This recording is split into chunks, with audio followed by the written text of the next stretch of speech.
trying to think what I'm going to do after this. What is like utterly different?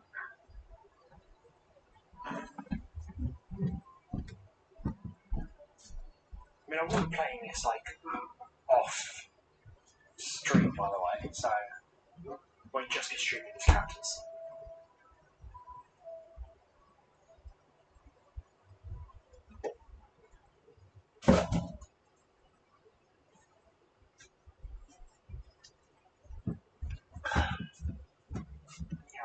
I want to call around to instant. Dum, dum, dum, dum, dum.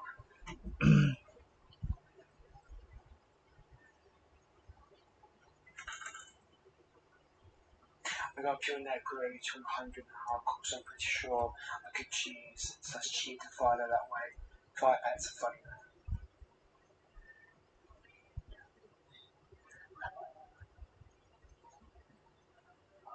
Not being funny, why am I laughing?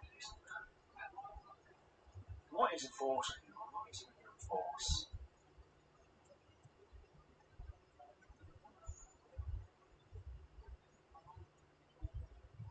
Am I not?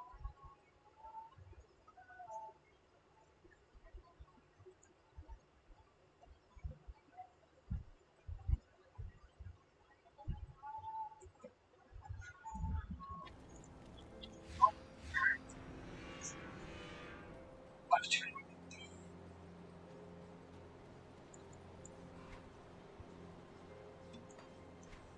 That's what it looks. Idiot. Yeah, it's starting to late now. I've got Baam on.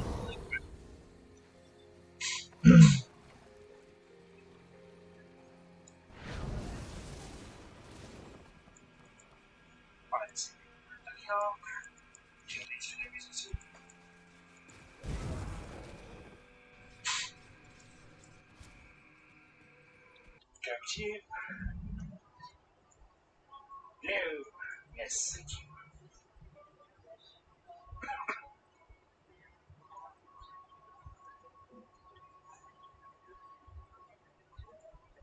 I literally was working level 40 so I could start hunting level 40 gear. Because the build just comes live then, I'm hoping.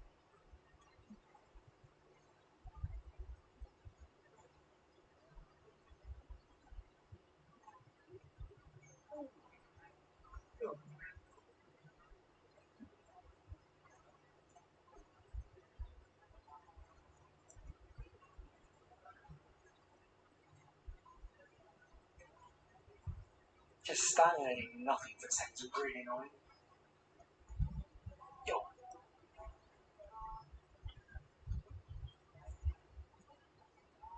Writing these challenges to get class scouts 100 using merit exploit. Yeah. And every exploit, and then save the file and just create 30 combos in half an hour. Sorry, really sorry.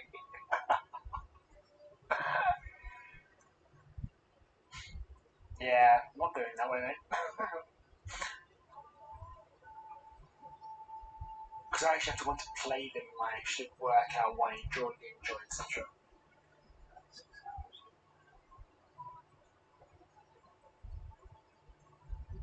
I like your idea there. Travis is so legit. Why can't I be legit? It takes about 6 hours to get Can't do that yet. It doesn't. It takes you 6 hours. 6 hours.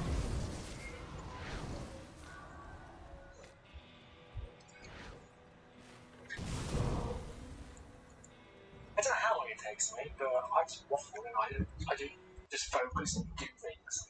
I waffle and grind here, blah blah.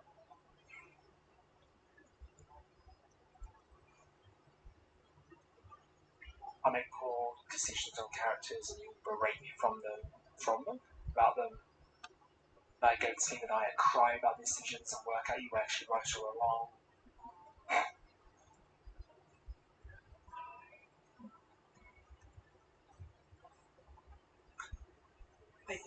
I know the challenge of Summer Self, but I want to be able to level them up as well.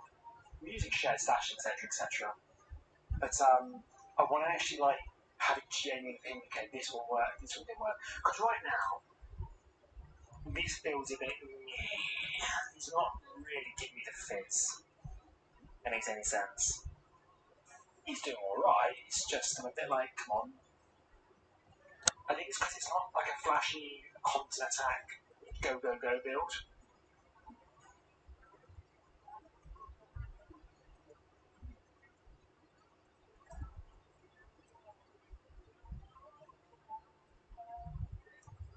I've got about 2 sets low car,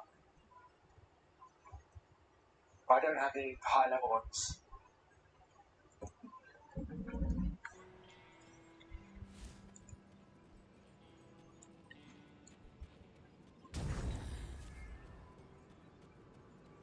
Where's 1.2 shot?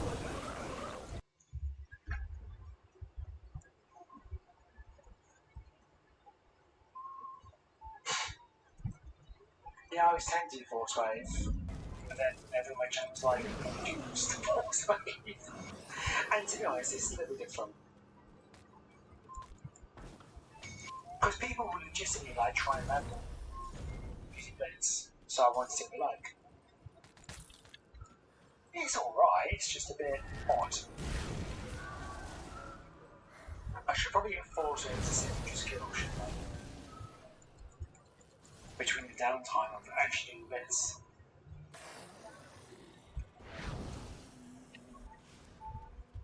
Yeah, that's what I'm looking forward to. I think there's some community conference going on. I think I read that there's going to be skill cooldowns, like timers on the things on the bottom so you can see them better. And something else I was really excited about. I can't remember something else. I was like, oh, that looks really good.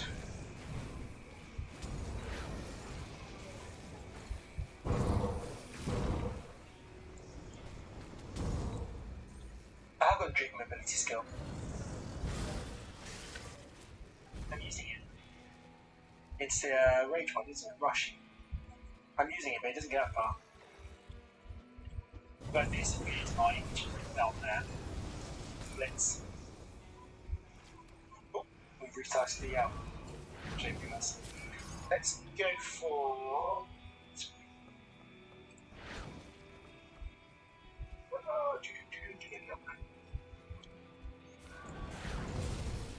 Oh, I've got the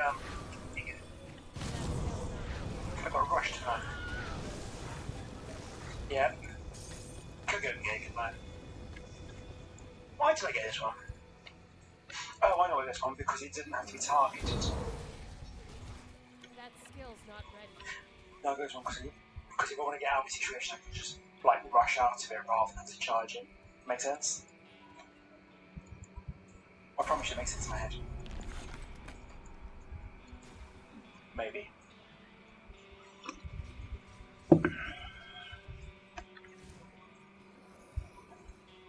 Got these salams. Where's she got? Yeah, I can go and get it. Let's do.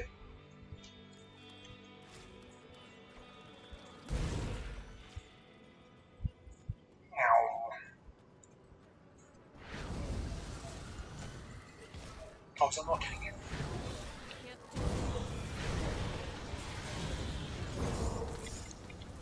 Give me you.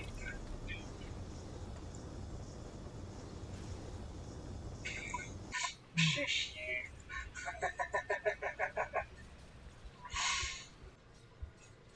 Yes, sometimes I don't want you in fight.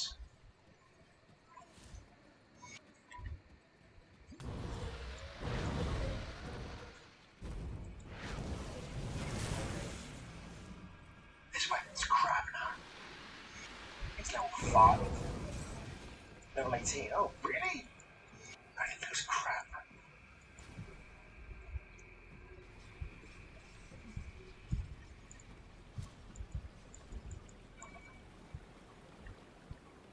Meow.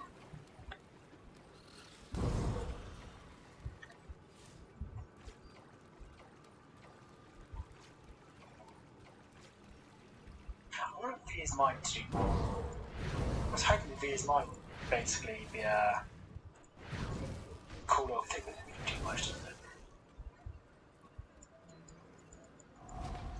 What his fears might actually do for me.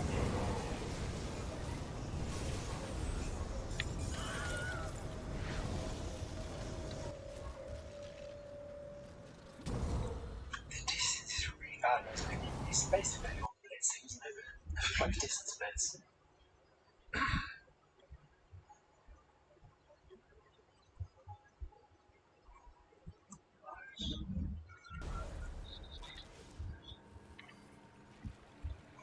That skill's not ready. Can I stand here? Can I stand here? I can stand there.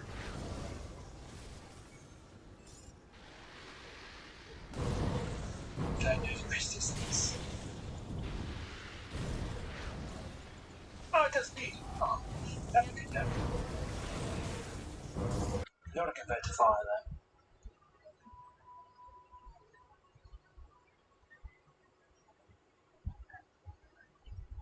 Anyway, I thoroughly recommend.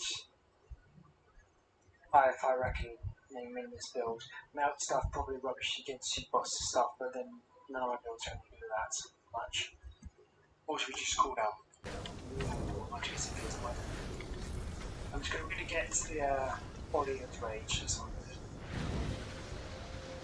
Yeah, Audience Rage, get that up, and then go for this. Hi, Croc. Devotions. Oh, hello, traveler. Devotions are a whole other kind of fish, I can't. I haven't thought that. This build is not very well thought out. I did actually plan, like, after maybe the second stream, or maybe the first stream, I planned the build, I thought that's what we do, because we've got to save it. And since then, I had time to regret it.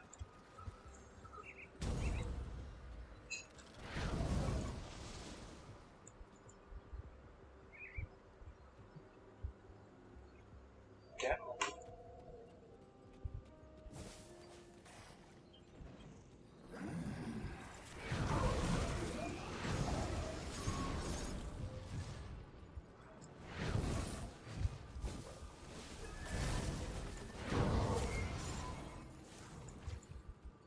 Shit, that's what I was going to do. I was going to get Bull's Eye. I will get Bull's Rush, because that's quite cool.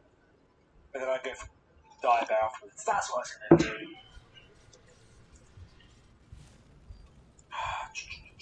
Can't do that yet. Do you know, I'm wasting points for that.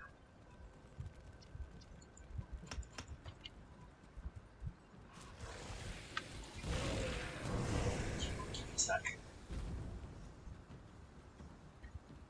Let's get to swap missions.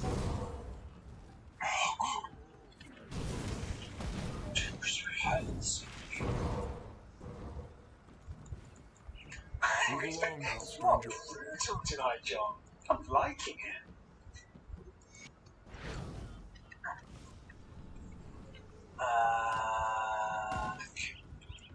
Respec. That as well. Maybe some damage.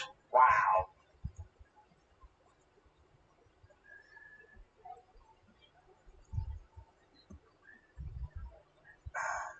So I need 5 and 5. So if I go for Eel first, that's the minimum you play. I can't do that yet.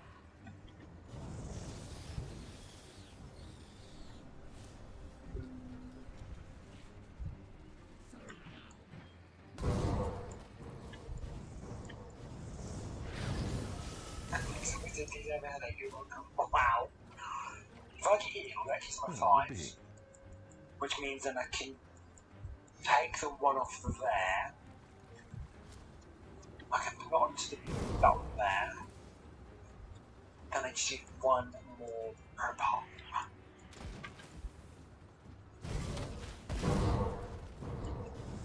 Hammer looks good for that. Do I actually get hammer first?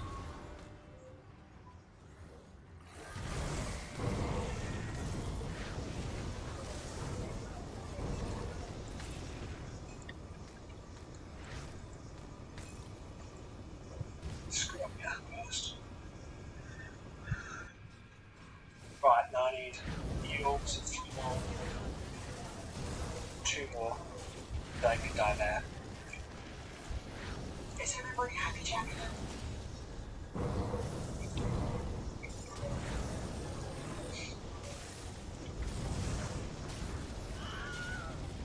It's hating you guys.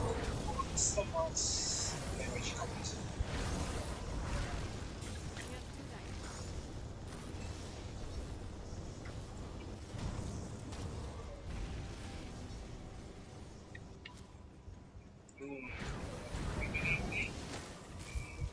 No.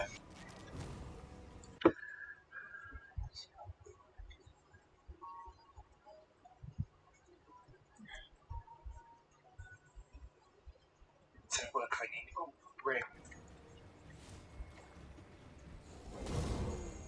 That skill's not ready. Reinforcement the physical damage. Potential damage. And realizing that slightly pierce resistance is going to be worth it. As with the chaos res.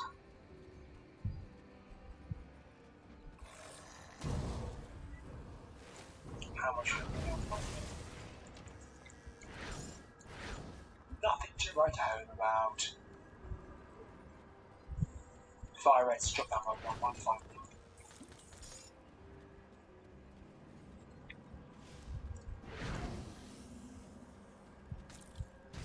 How does that my opinion? Okay, well, you did a few data points, did you? Give me 1 second. I only got Falcons. You guys told me a Falcon. That ain't learning. I'm not learning fast enough, honestly. There we go. That's better. But I prefer a look at this. That skill's not ready. Do you know what? That belt's actually better as well. At least children command are fine. At least the resistance is a 1. 7 levels to this song, so. That skill's not ready. You know what? I'm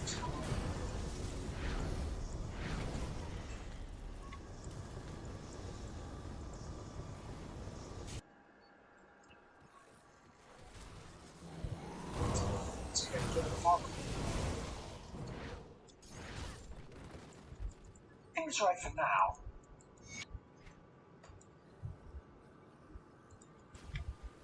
Unless you want to go get rid of all that. Now I can go to here, get that. Indeed. One there. And I can go to there. Try that.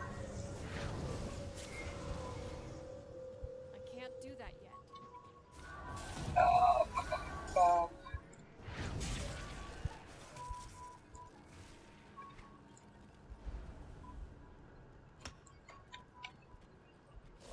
I did Falcon because of the others.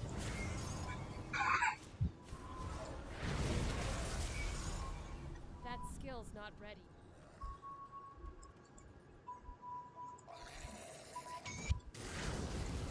I'll slam on there just in case.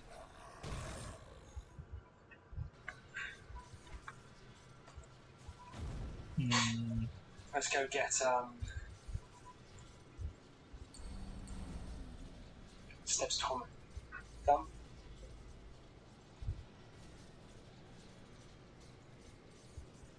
Well, at least the what's it called? The shrine.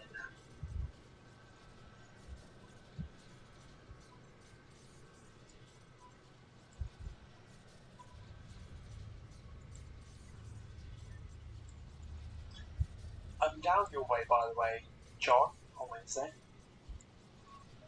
I'm not going to say where that way is, obviously, but I'm down your way, neck onwards. Work. Oh shit.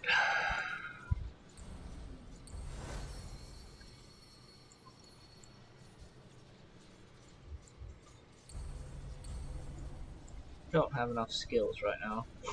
John. Makes me ask you. Oh, we do a fun relationship, John.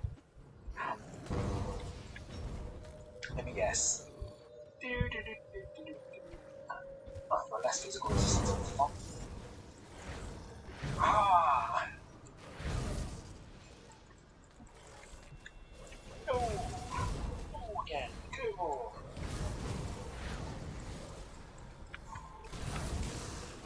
Oh, 29. Yay.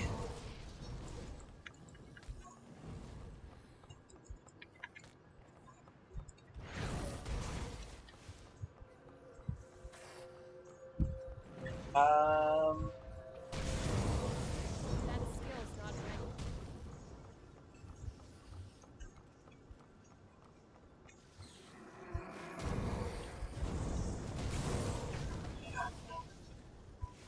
So it's 2 more levels, and then so after 6 more levels of maxed out, which is good.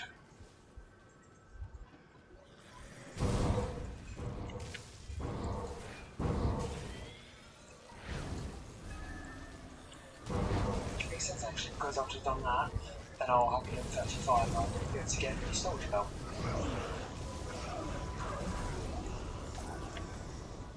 Yeah, faith.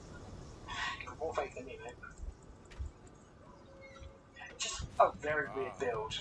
It's like, I know I always talk about, but Primal Tri build just takes off almost immediately, like levels from like 10.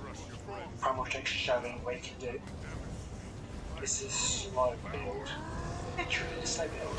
So ironic, this is a blitz build. Sorry. I'll shut up. Okay. Try. It says.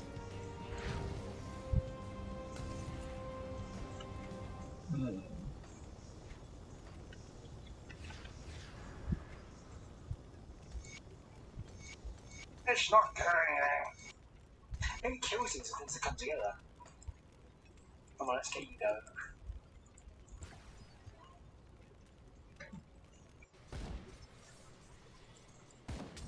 The dead attacks of slow. I need some time to plan her. How did you realise this is an ectoplasm on top of an energy problem?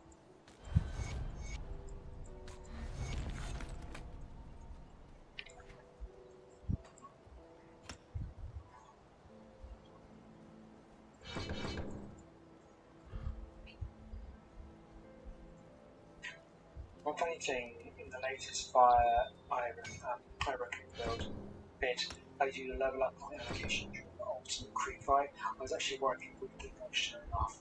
I was, of course.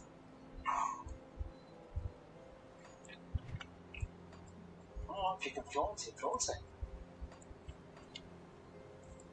Captain, have you seen the search? Well, since I this.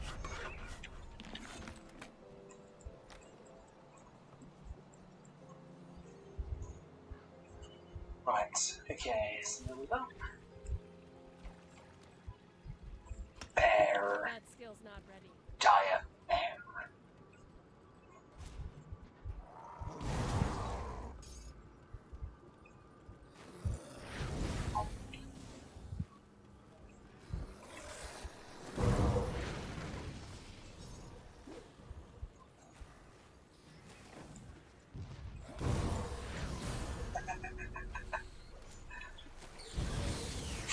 I still not getting more wood build damage 3. And by looks, I'm very glad I did my damage 4. Hey everybody. She's banging out. Excuse me. Hi.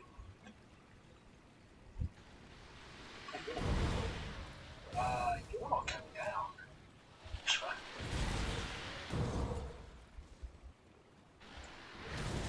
It's about 21. Oh, it's Baam. Long time to see. I haven't streamed in a week, buddy. How you doing, mate?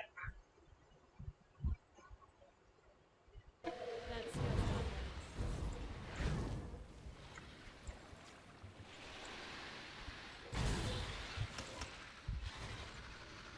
ready. Yes, yes, yes. I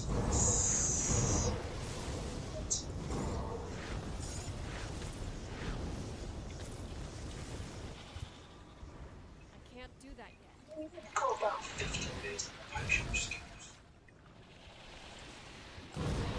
Nice, nice. What should we do?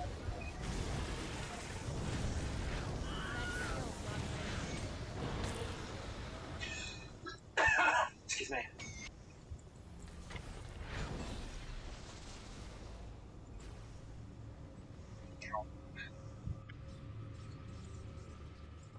Yeah, so Welcome to my I'll be honest, I was tempted like not to stream again tonight. I think I'm playing Box 3, but I think what I'm going to do, I'm going to play this tonight, Well, and night stream tomorrow night, and then play Box 3, finish doing anything. I don't know. Nice, that's great to hear, mate.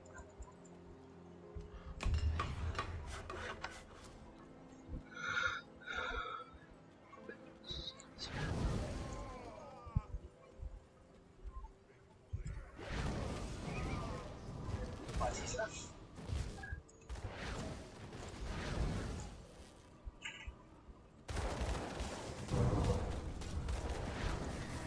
Nice, you've joined Forgotten Gods. I like the bosses in Forgotten Gods, I like some visuals, and genuinely speaking, I don't like the area.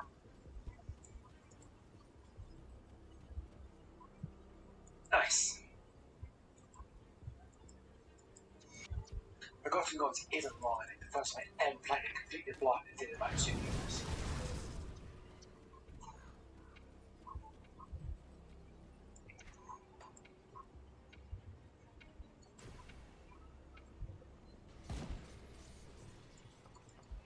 Whereas was a robot thing. Why is that?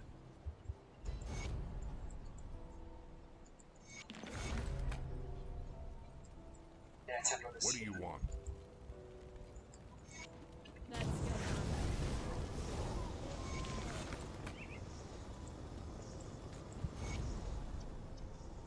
That's the mining rocket, but it's the mining one, isn't it?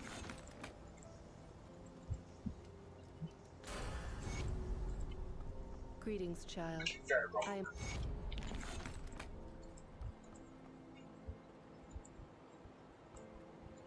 Yeah. I must admit, it's taking me out once or twice. It's funny my Warlock, because my Warlock, she's got so much lightning resistance, it just can't do anything to me. What's with Good, you're back. What am you that good there? Is that the Warden's defeat is a great Yeah, victory Lions for are me. annoying, I'm honest. So It's you a, must it's a hide. fun With boss the bridge though, it northwest actually makes you repaired, think I rather need than you being up like, here. let's get We the have to next hit thing. them hard and fast. You gotta admit that much. Although I can see it would be annoying for you to block on it. This boss is a bit annoying. Purely because we got to do it like this and not do much damage. Just a bit of a block really sometimes.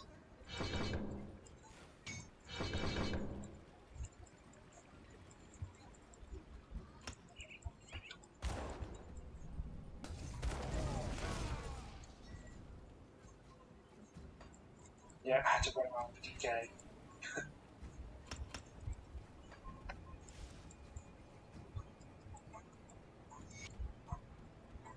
Yeah, I thought I saw my house.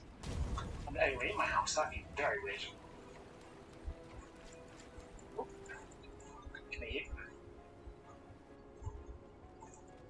Got a bit too careless then. Pretend I can climb. Oh, join the club then. I pretend I can't time. I pretend I can make good one something as well. Spoiler alert, I really can't. It's quite funny, I was watching a film the other day on my gaming channel, and Harris Heller was about, you know, find something niche that people watch. And he did it, and I was like, great, you know, what niche thing could do on? But I thought, good attitude, not, one day, baby, one day.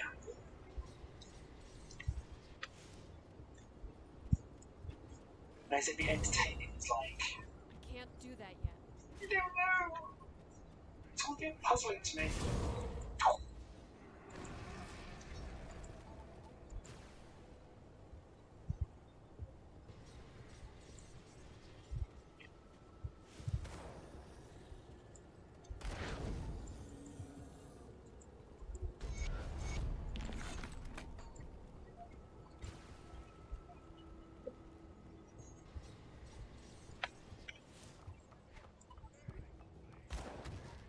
Honestly, if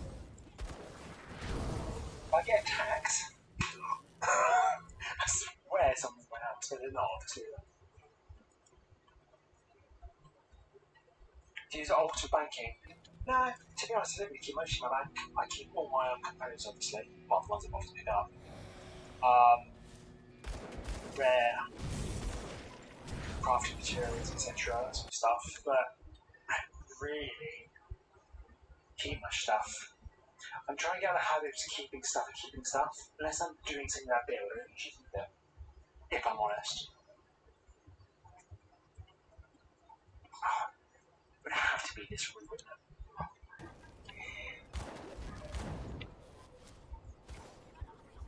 What? I see anything fantastic. That skill's not ready. For all like me, I have to teach GP as an assistant. So I use that. I just never get around to making these builds.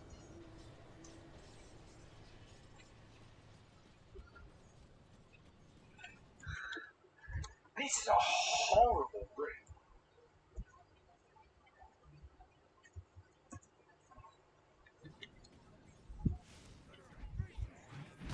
Like, if I think I'm going to do a build, I'll go right, I'm going to keep like an item that's level appropriate for that build because I'm difficult to get, I'll keep that.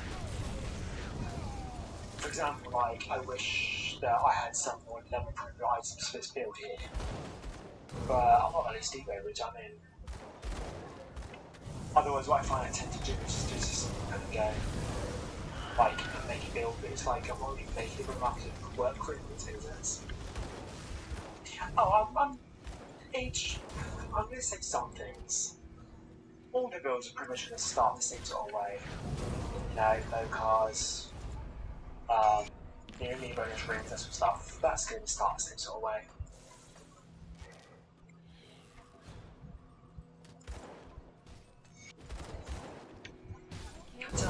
Yes, right.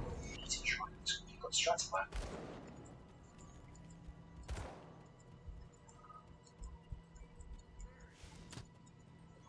Overguard's such a weird skill, isn't it? Sometimes it's just horrible damage and sometimes like, ooh, kill it.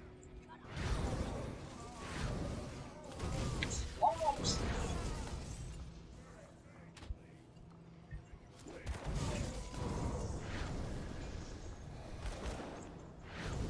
That skill's not ready. I was going to kill Alchemist. Oh, hang on.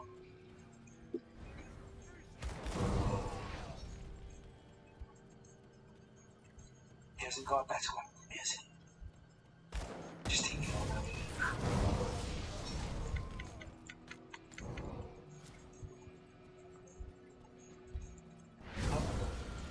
Just thought I'd think that out.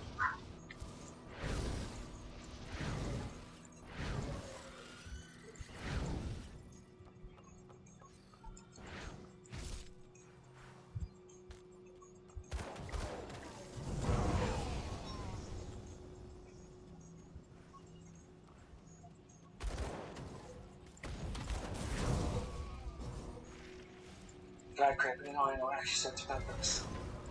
What do you mean the iron bars mean? To set up two characters. So Bourbon's dog has come barking. You should.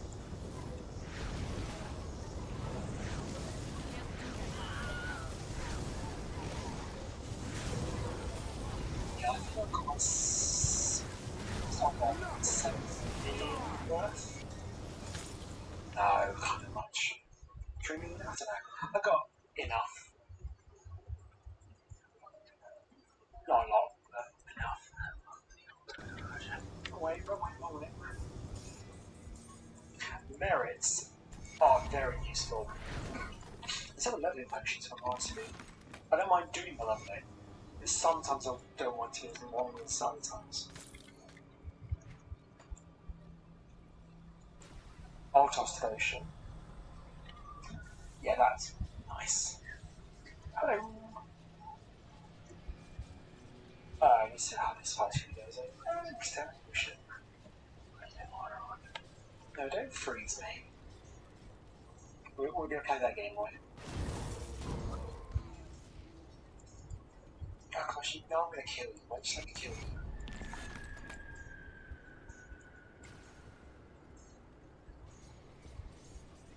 No, no, no. Keep your what?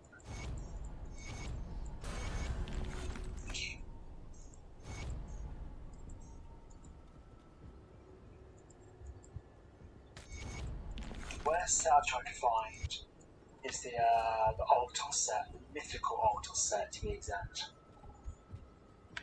That took me months to get.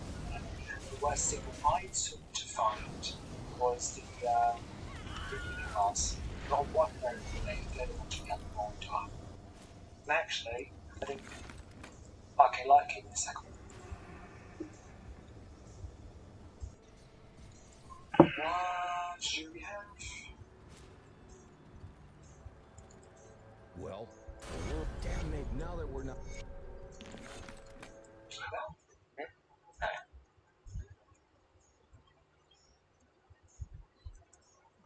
We've had a couple of palm. Alright, there's nothing like.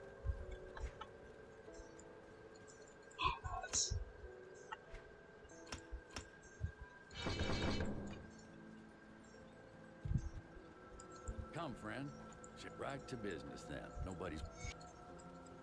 Ah, I I cannot speak one of... piece in the total set.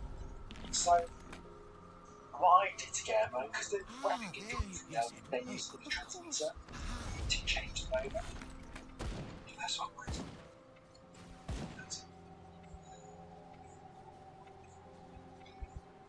Maybe. Yeah, it's transmitting them over. So, it's him for the actual strop. Which I spent so much iron on doing that. I don't want to think about it. It was going to cry. Like legitimate millions and millions of gold. Like, my theory, which is probably to get me wrong.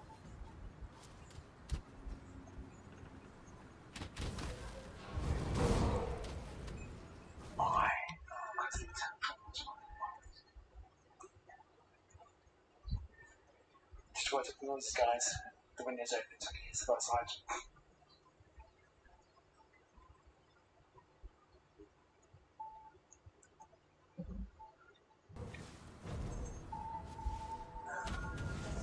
Can't do that yet.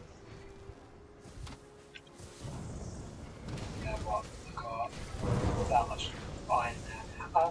My potion has run out, so I'll show you some in a second. But I'm very proud of this.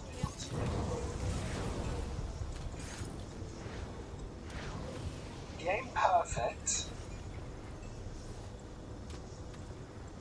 You've got my 3 bits on. Makes it perfect. It's not all in room. Not all of them are capped with cats. That's not okay. Look at it. I mean, again, not perfect. We're talking a whole mythical altar set. 2 more new bars. I don't know if there's better gloves, but those gloves. And he puts out apparently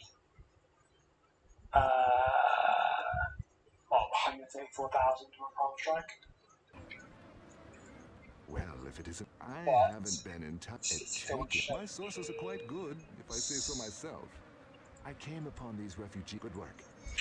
222 total Moving deaths. along. My blades hunger for Purely troll blood. because this is the But first they'll settle. ever character I ever made of good law, and I was learning everything with them. But that's the most damage you've ever dealt in one blow. What's that?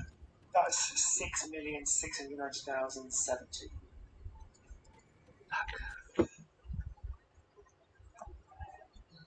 I love this character. I mean, I've made it so it's like looks like that rather than looks like Altos, but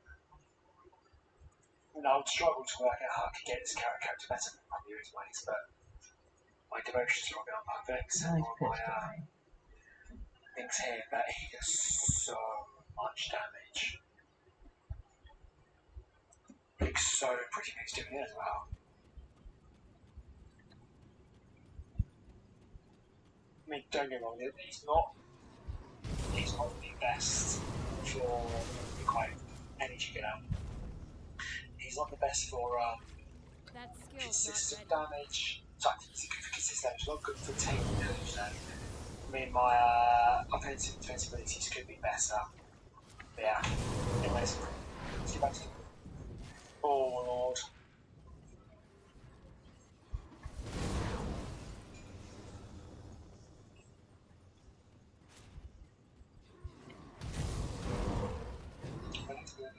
That skill's not ready. I can run Ishak, run pets, run Tier, and get points. Pretty damn cool. Ishak, quick pieces, grass slots. So I've got the gloves.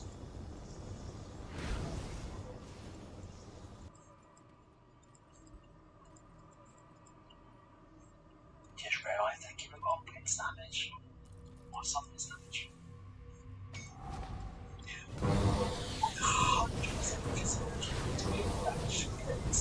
What? I didn't realise that.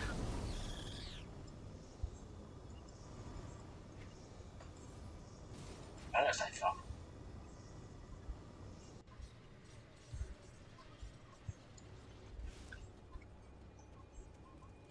Both nights it takes such a long time to get.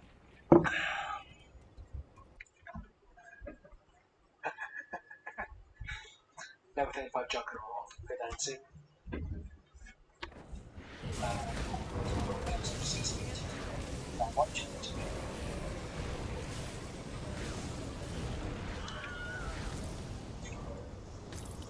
Just do that.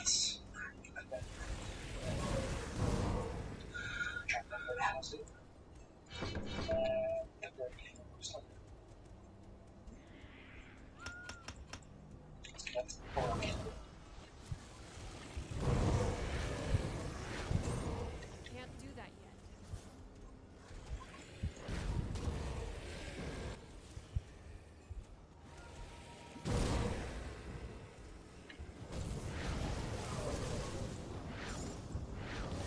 Yes. What? How do I not pick up these?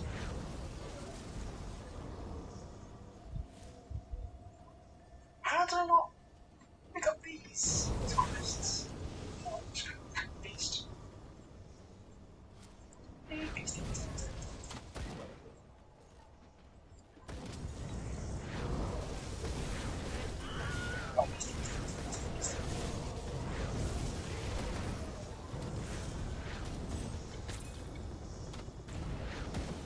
I'm further behind. I'm going to do a Saboteur Aura based Grenado as a boss kill. Looks so fun. It was quite nice actually. I think it's the right way. You're actually trying to work out builds. Which is what obviously people do. So I'll look on the internet and I'll find a build and I'll run with that. Now don't get me wrong, if someone wants to do that, fine. Because I've sort of taken hints into those before. I obviously take a lot of hints from you guys. But what I don't like is people go like, oh yeah, I thought of this all myself kind of thing, and it's gonna be best build thing. You didn't. Got off the That internet. skill's not ready. It's fine, but don't take credit for it. But what's quite nice, you're taking interest in the online builds and you're thinking about how you can work, which is really cool. To make the builds your own, mate, as well. Easy XP there.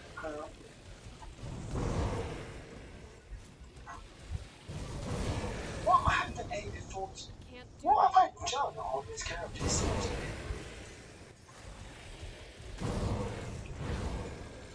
Against Chosen Forges, I can't believe I didn't do any of that.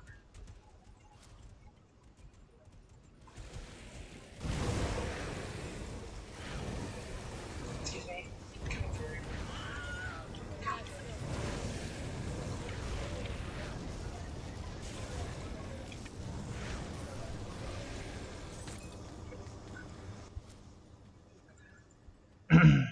Forges, one forge up here, one forge down.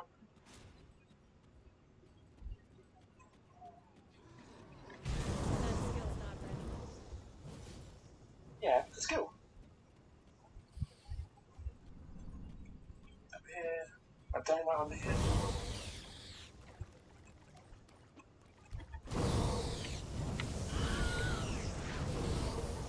That skill's not ready.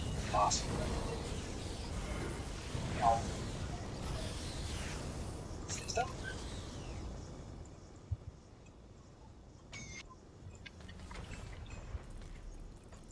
Now let's go back to here.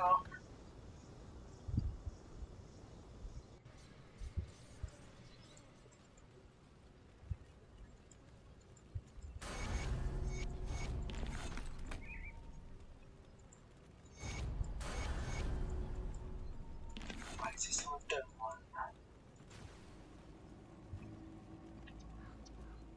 I never want to get that Modro quest because I can never get rid of it. These are trying. I'm glad I didn't play hardcore yet. Arcade was caused death. Okay, it's caused death. Too many hardcore players. I'll play hardcore every now and then. I'm not always people who say, oh, you have to play hardcore, you don't do the game. You know, you can enjoy the game anyway.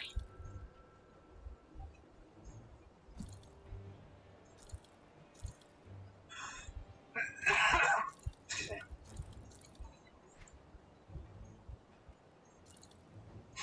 Put it to good use.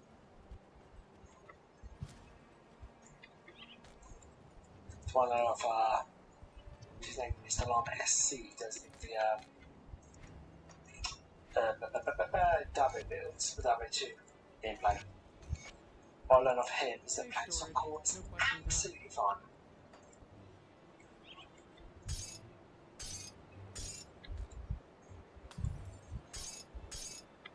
I'll hold on to that for you.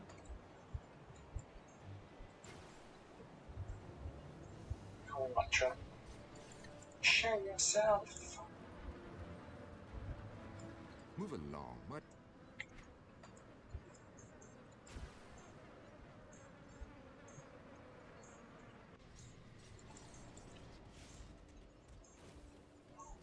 I'll go over wrong. Go away.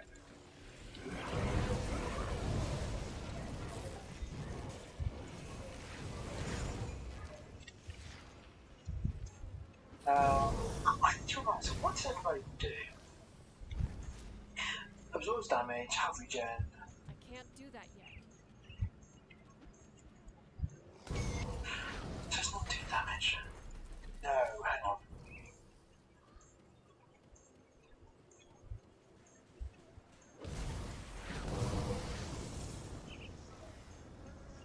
I don't know that.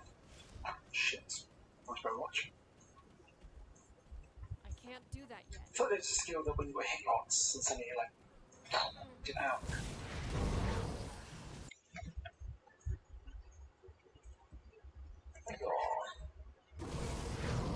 Lovely checks to the game.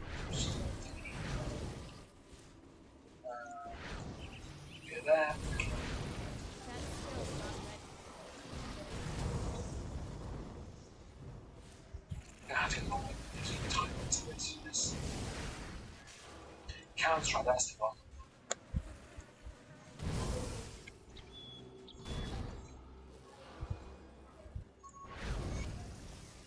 Jeez. That skill's not ready. There's that good rule in RPGs like that before. Is that I can always bring up my very first character every day. You can do it before you get them every sense of accomplishment. Since for 3 months. I thought only reset every 3 months between seasons. Or does your actual the Diablo 4 actually reset every I can't do that months?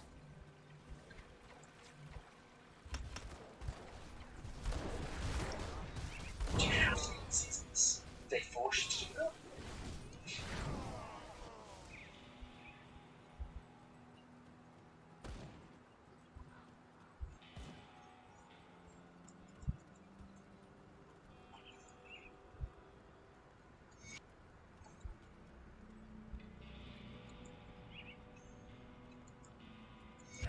That's still not ready. Come on, die animal, here we go.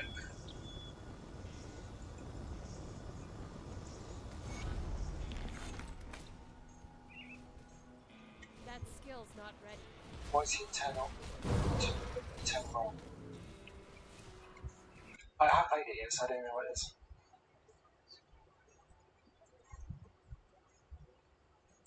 Wait, what? So they reset that. So every 3 months, if I don't get to play a lot, so maybe I'm a slow player, it will reset my character every 3 months.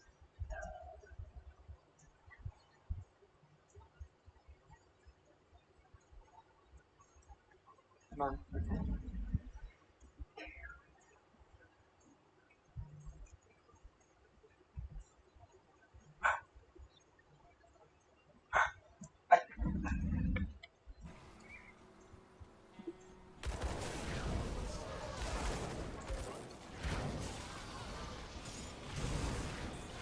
So I can play one season. Oh, it's basically Can't do dead. that yet. Okay. Maybe I just want to go the storyline. Because somebody can do that story. I could just play that, yeah?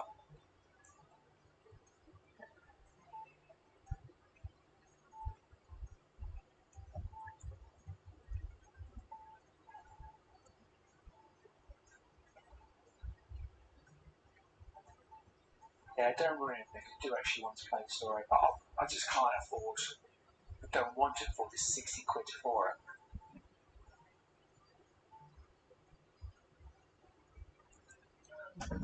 Oh.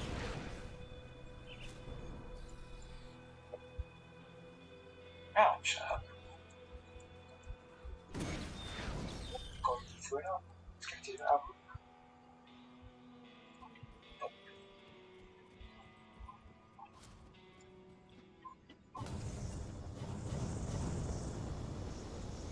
That skill's not ready.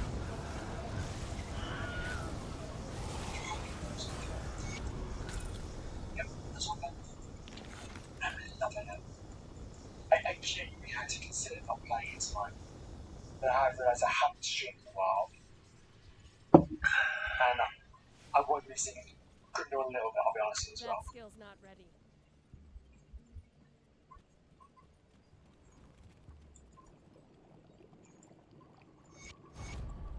I'll try and play Multi 3 before I see spoilers.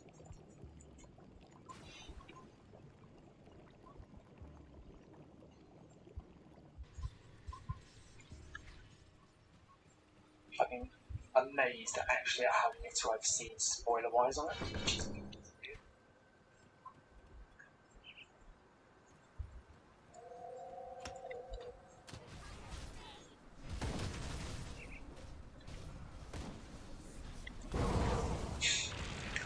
I'm amazed that this haven't actually made Diablo to like a series like the Witcher.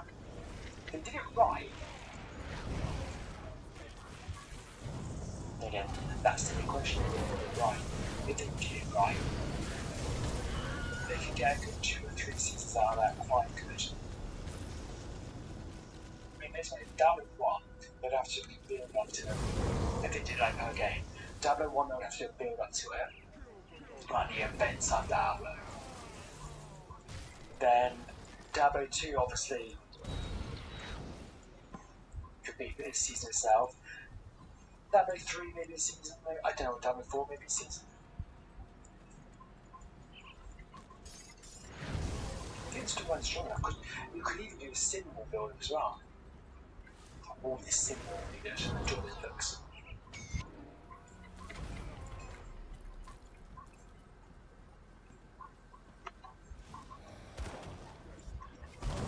That skill's not ready. Oh, the navigation skills are terrible.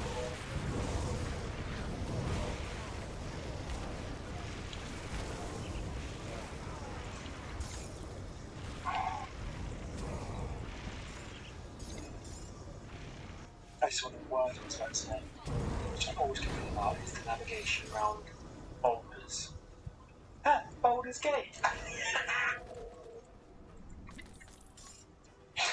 No, no, no, I'm not allowing myself to. I'm enjoying that one. I am enjoying that one. Sorry, that was pathetic.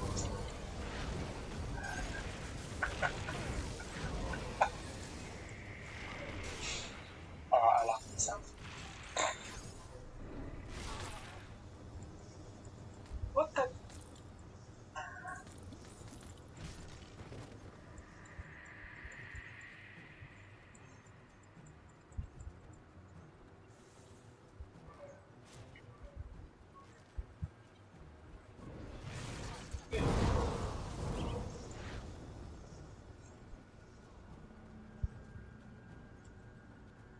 I mean, what other AAA features are there? I mean, I might be interested to see how Van Helsing plays out.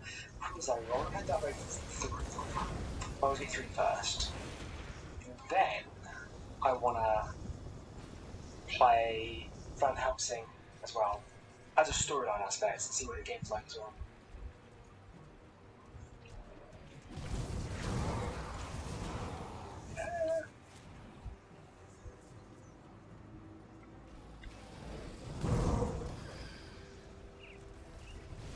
Devotion.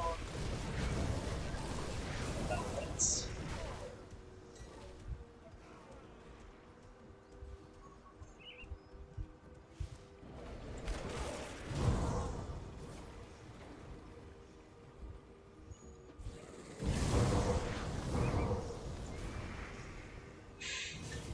It's a shame that the AAA is about the development costs and the comes behind it rather than actually the gameplay.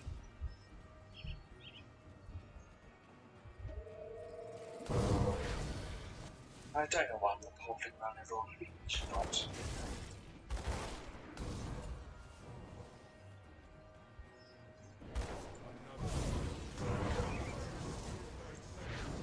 But I need to get the 35 max on Brad Jackpots. Wow.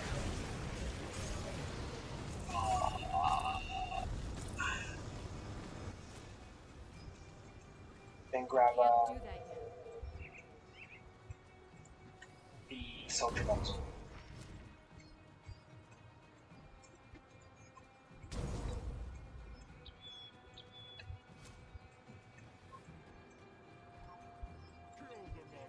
Meow.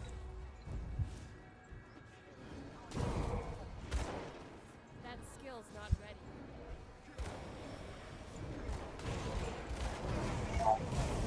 There's actually an feature that I didn't play when it came out, which was amazing. This is like early 2000s. Now, apparently, it won't work on modern machines, only called Nox. And it's got a few quite unique characteristics about it as well. Excuse me. Like,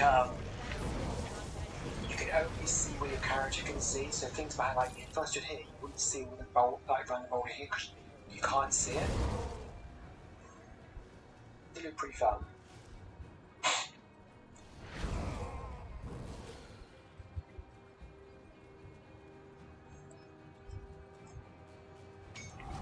Oh. To call poison. I can't speak. Man, to call poison gland. Yeah.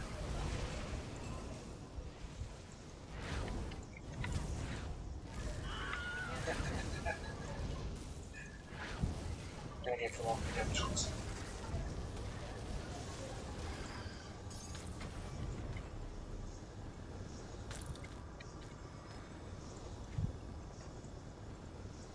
It is kind of cool. I kind of like it as a as a way of playing the game. Well, as a design choice of the game. So, go to the center of.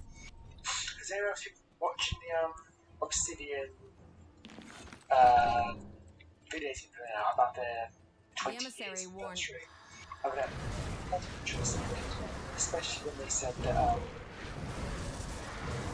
that Baldur's Gate 3 already had a production, but because they lost the rights to the franchise, they made it into Dungeon Siege 3. Yes. Which apparently if you play lots of Dungeon Siege games, are very enjoyable. It was meant to be Baldur's Gate 3. Well, they were developing the engine for Baldur's Gate 3. The weeping much. Which I thought was quite cool. The skies weep, our seers sing guide.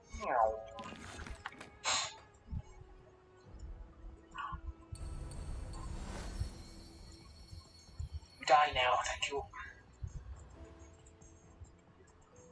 I should pick up any other one. Probably not.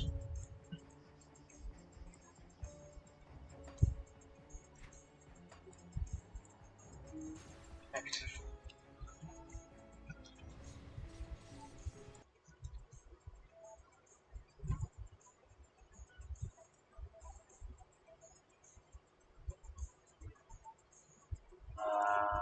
Let's go here.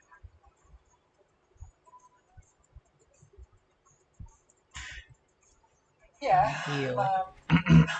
I mean, the only criticism I've really got from it so far, and it is a small one, it's a very odd criticism as well, I found. It's like completely spoiler free, is that I'm playing DOS 2 right now as well with on the channel. And honestly, if you weren't told exclusively, oh yeah, this is Baldur's Gate 3, and you knew nothing about Baldur's Gate, nothing about original games with it, you could mistake it for the natural progression of Divinity games. It plays so similarly. Obviously, there are little things that happen in it, such as dice rolls, etc. But you know what I mean? Like it looks very. It also plays very similar in the, high ground is best kind of thing. And so I realise why it is because it's using an updated engine to Divinity 2, but on Divinity 2 is just 2.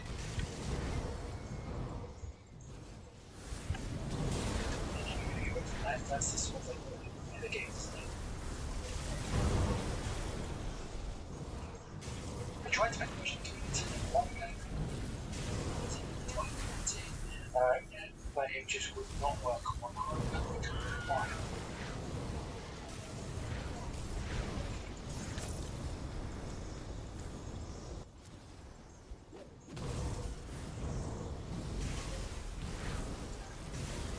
I almost need to make it PC that's a lower spec and make it like Windows 98 or something like that, or Windows 2000.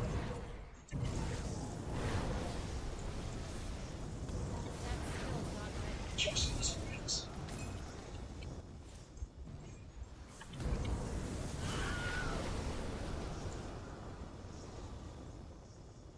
Yeah, the mechanics are very similar. Obviously, they do more fighting rules. Baldur's Gate 3. Or fighting rules. It's not that weird to me. It's an HGL game. Depending on your age, you're not going to rules of any games. Maybe if I bought it off because I'll give it a try on my Steam version, maybe it might work. I don't know.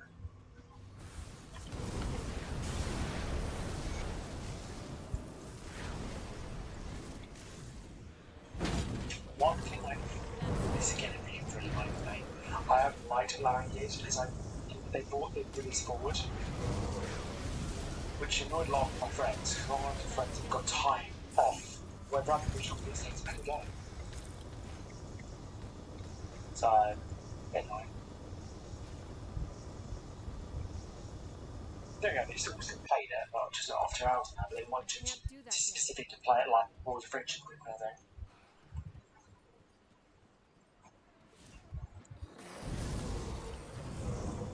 It's definitely getting faster to kill things, isn't it? I guess. This thing's up. Right. That skill's not ready. There you go. No idea where I'm going next on my devotions, but that's that done.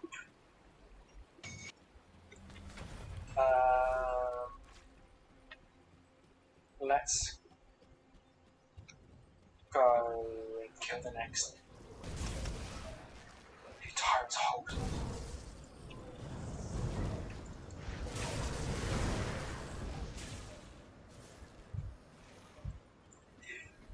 Sort of. Baldur's Gate 2 was done through 5 rules. Baldur's Gate 2.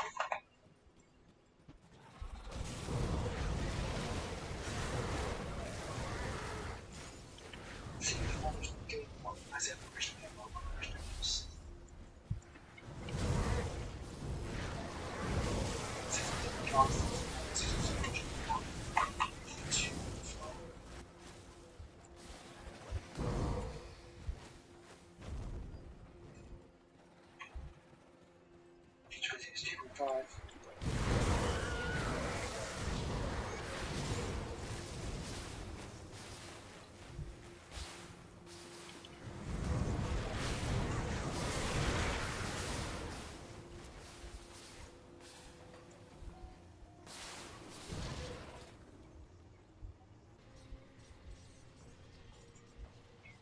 So,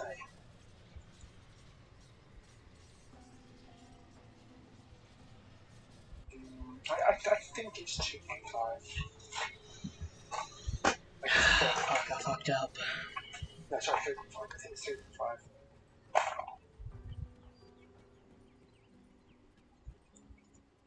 Supports 856 resolutions. Serve the 3.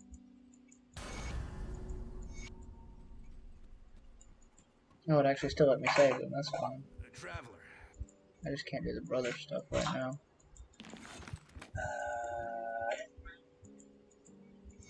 I say that's nice. At the time. Got them all fast sometimes.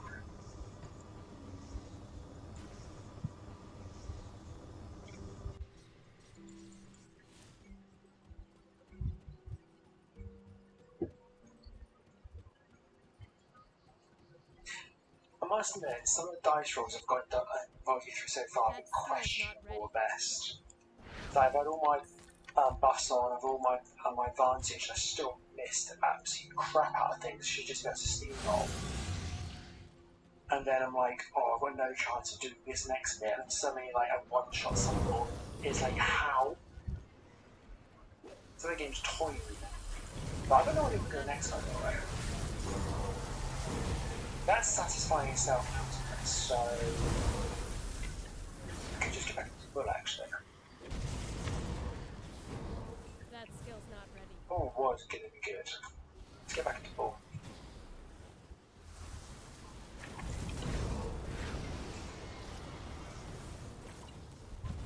I'm not remembering it, but I had a great battle yesterday. I mean, I'm level 5. That skill's not ready. Oh, I'm party level 5, I should say. And I got in a fight with someone, and I didn't realise they were level 7. I was like, oh, screw myself over here. But because I didn't know it was a high ground, we get summon things. I get pushing all the summons down the hill, or down where I was. I'm not going to ruin it. And I managed to, I said, use strategic advantage, let's say. And it was really good fun. And I managed to get just focusing on this main person, and the other was basically just keeping the rest of the bay. Like, every time we got close to him, he was a long way down, and the full damage just wasn't enough to kill him the first time. As soon as they came up next to me again, they surrounded me and just pushed them all down again. I did that 3 times in a row, killed most of them just for full damage. I achieved it, but I was amazed I did it.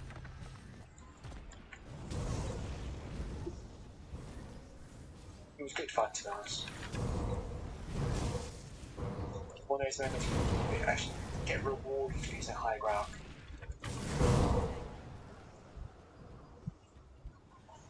I'm trying not to save scum as well, although I'm a serial saver anyway.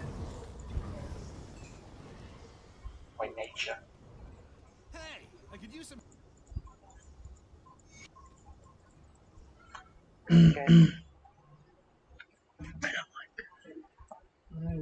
It was quite cool, actually. Oh, right.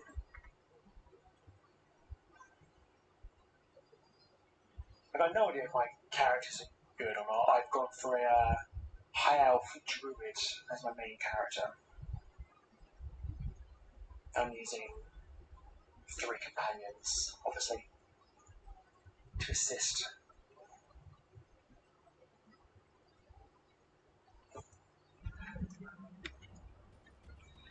Can't do that yet. I'm not gonna be able to finish this quest with this potion. Push through, guys. We can do this. We can do this. Come on. Let me turn this to my cheeky, so we push you along here. We've got all up here. Like, yes, well, I've pushed the tyrant's hold. Hey, You've got stop the first fiddling one with on the my. tyrant's hold. You don't know what's going to happen. You go up here, through here, and you're going to strike something. Get something not coming with us. Hopefully, that position to exit from the finance.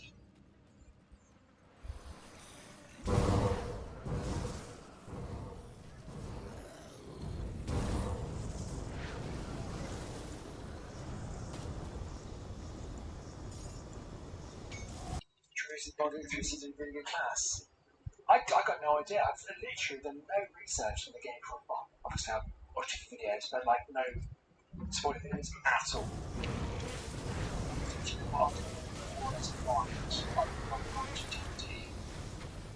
And yeah, we quite enjoyed it. Not if it's class. Can't do that yet.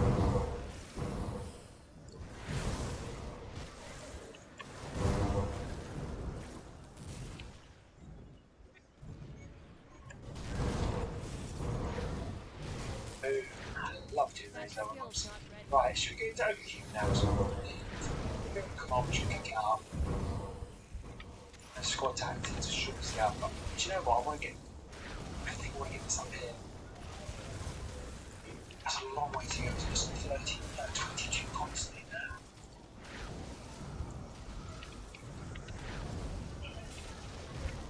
That skill's not ready. Before I move points into it.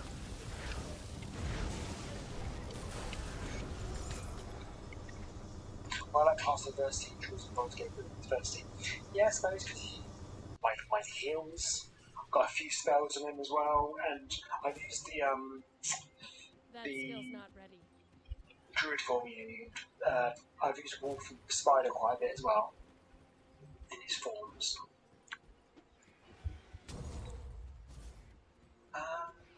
That's hold on, I have to construct. Travis, is Counter-Strike worth guessing as a blitz? I'm not too sure. Oh, why would you do that? Absolutely Kane blitz. We're getting that. Oh, fantastic.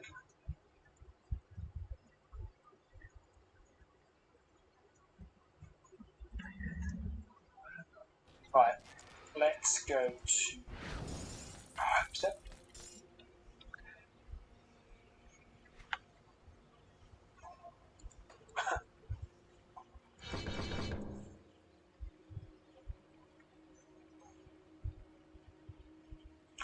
They copy up community too. Do you know what's quite funny actually? I don't know if it's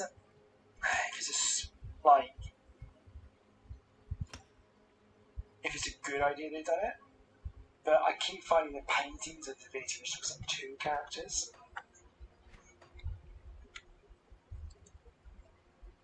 And I know they're quite cool to see, but I'm like, but it's D&D, damn it.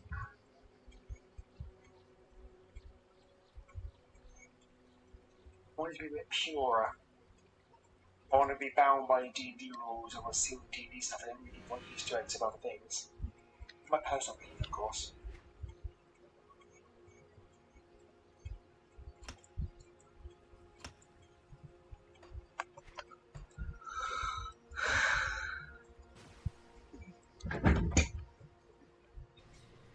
Any of this still. I think I'm going to use some more armor. Safe storage, no question. Something got better armor.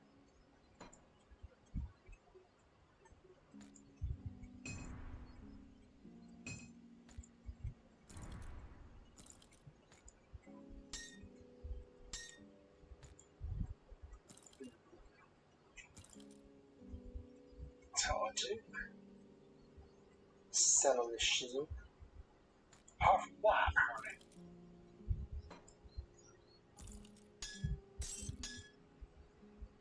No. I need damage.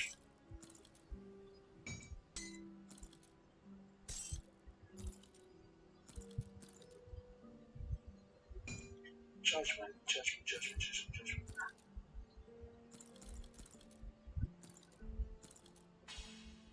Not thinking out loud.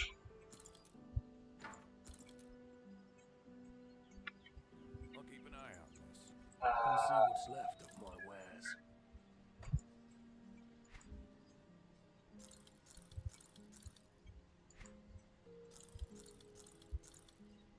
That looks like fun. It's basically absolutely good. I don't do that. Yeah. Give that way too much. Iron well spent.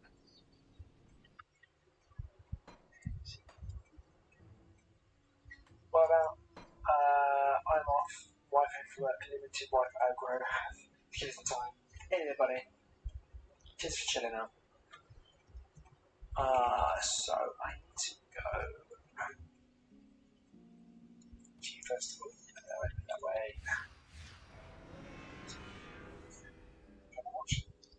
I need to make another coffee. With that, Juggernaut is in.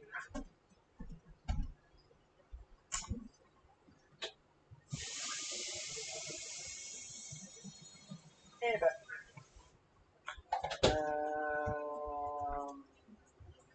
soldier spell now as well.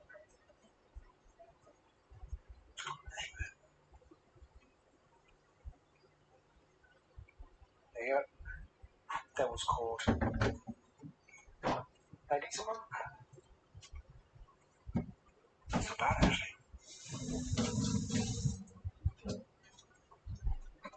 Yes. Yes, yes, yes, yes, yes, yes.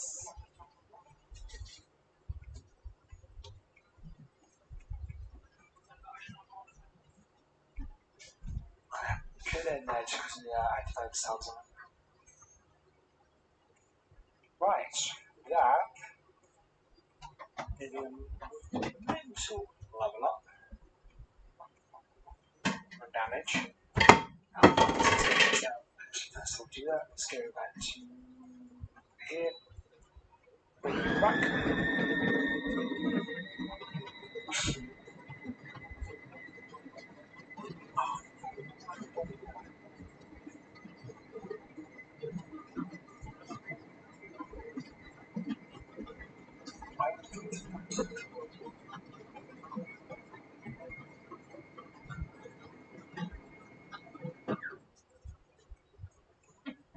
Kill this fight, didn't I?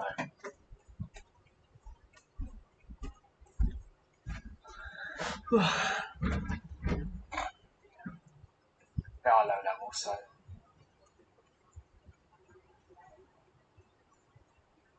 Well, where is it?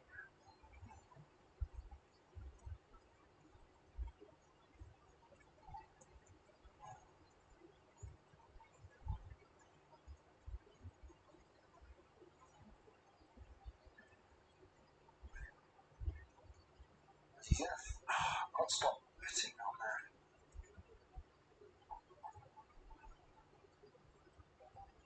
Grab this. Where's our body?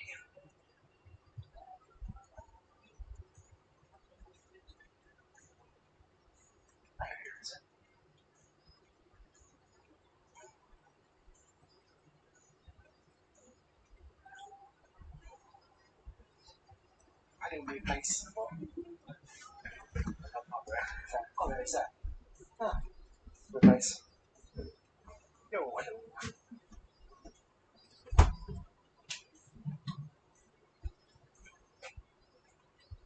10 potions to level 100, so far the best. 1 utility, 1 ultimate, 1 normal, 3 elixirs, 2 ultimates.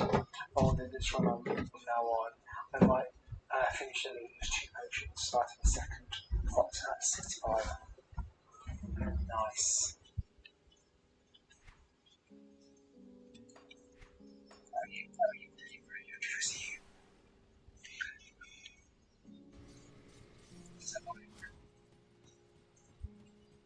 Upstairs.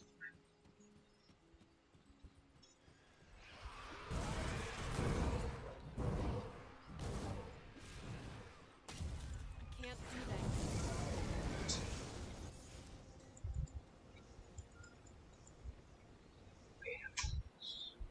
I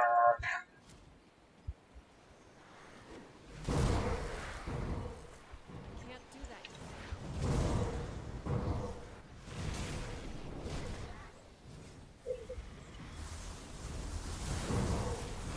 Let's.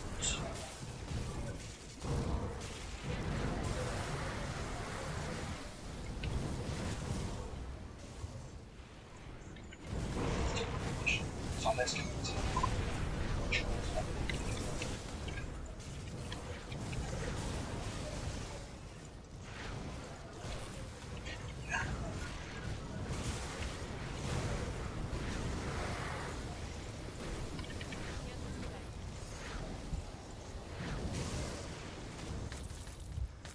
let's do that.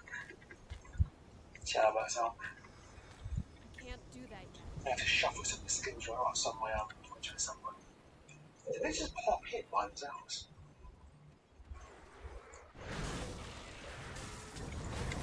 Do some potion right here. Oh, thanks for that. That's good. The thing is, I'm focused on that fun to get it. My energy usage is mental.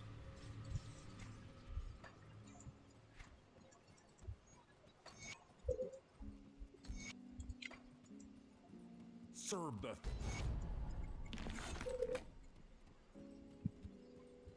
So hello again. this.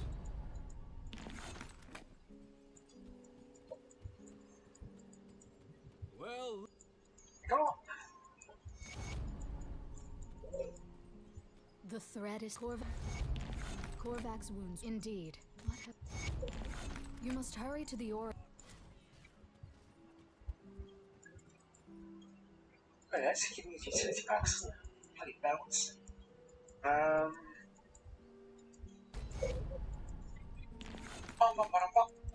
Greetings. Hey, buddy, alright? Good night, everyone. Greetings from Turkey. I'll give you a good price on what I've got left. Oh, lovely to have you, buddy. See you around. How you doing, mate?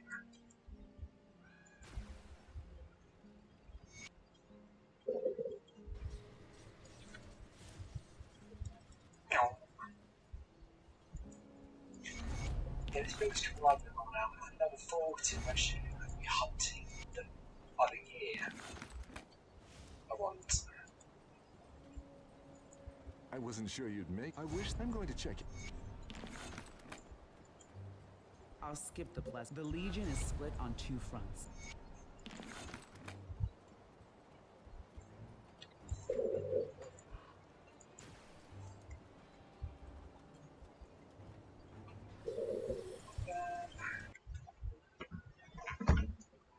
Now, can I find the whole shit away? That is the question.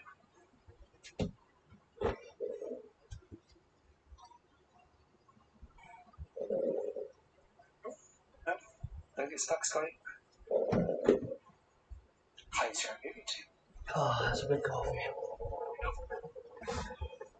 I can't do that yet. This build has now genuinely become alive. It's quite fun actually. Still, 40 levels, 50 levels, just not really thinking like it's coming alive at this point. Come on, let's find the whole show away. That's what she says. I'll sit first. I can't do that yet.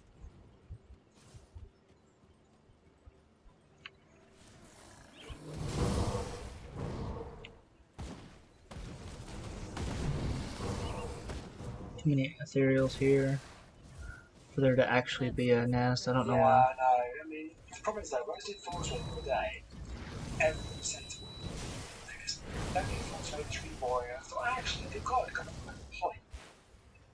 You should have just gone with it, I think, until this point.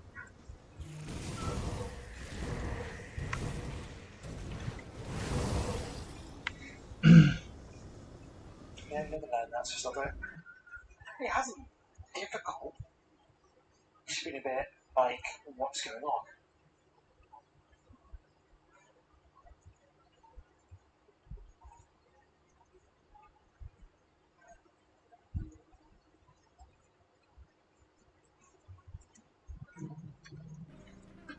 Squeeze me up to it.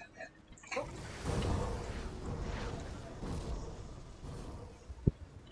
That's still not Just been my life.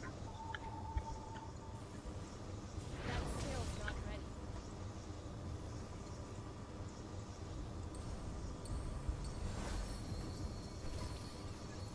I level 4 social cast in a row, 4 to avoid kill right 4. That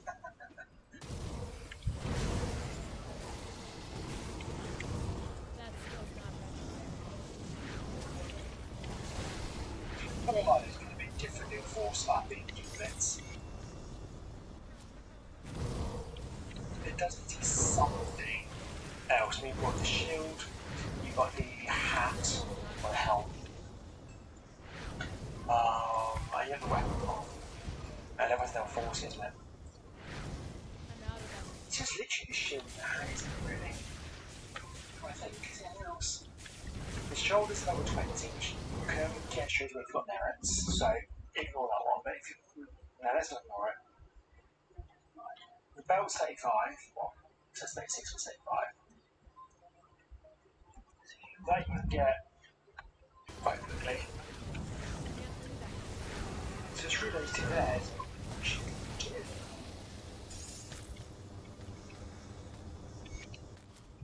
I can't do that yet.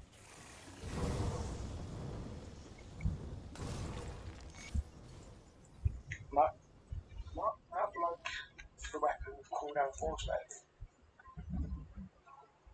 He do not understand. Logic.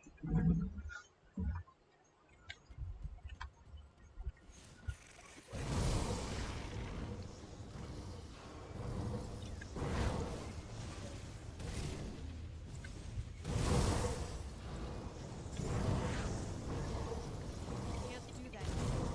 Oh, what I got here? Yeah, meter bludgeon, yeah. Got that already, yeah. Just like by level 40, I'll start hunting the litter, which is very soon actually.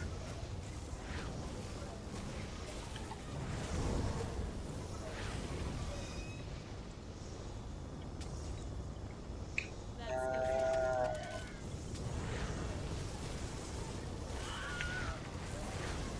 One 20 bits. I was hoping to start with 6. can't do that yet. Actually, was it? I thought, oh, look at that.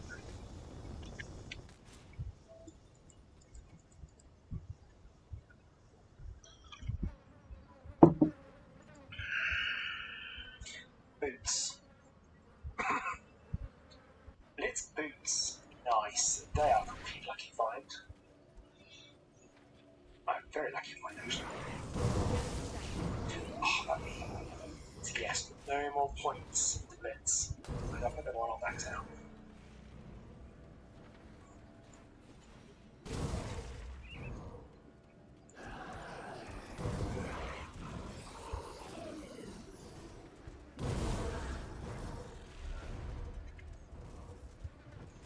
Do you know what? This whole skittering them bit just now, you probably realise that what was going on. I actually don't remember coming skittering them and doing that bit. Which is really, really worrying.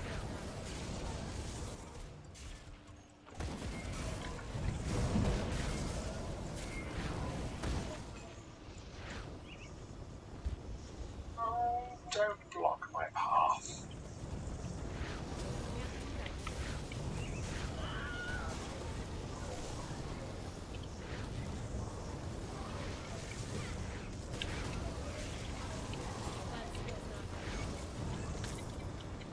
Yeah.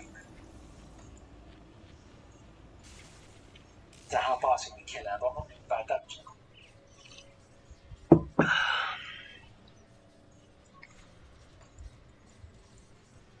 And I was going to get wild kills.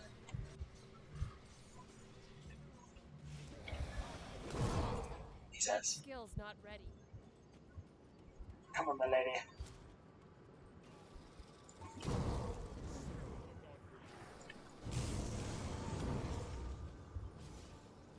Thank you.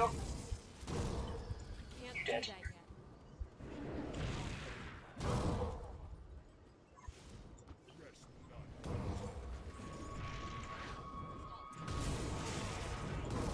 Let's go and get the amalgamation.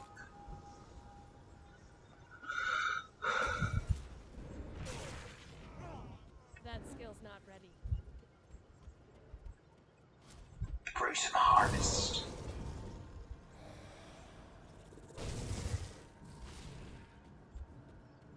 No.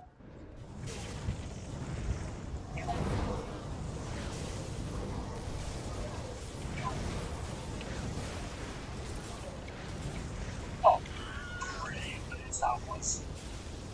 Enjoy them. It just sucks. I need to get some ectoplasms. That skill's not ready.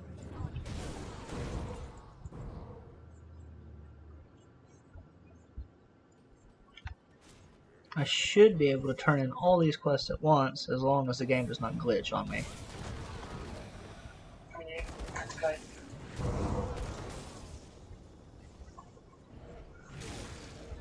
Do I discover a new glitch? Alright. Came to play, I can't do that and yet. he lost.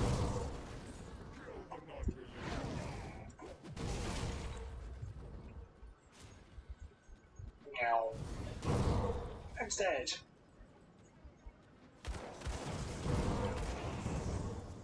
Right. Let's have this one.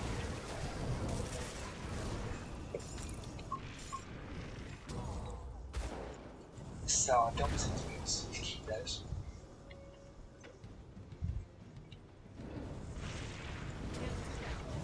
No, I'm not there. Even though I'm not using force plates, really.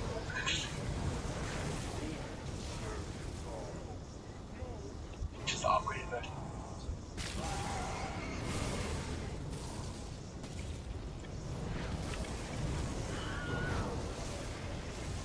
Even though I was going to replace it. Can't do that yet.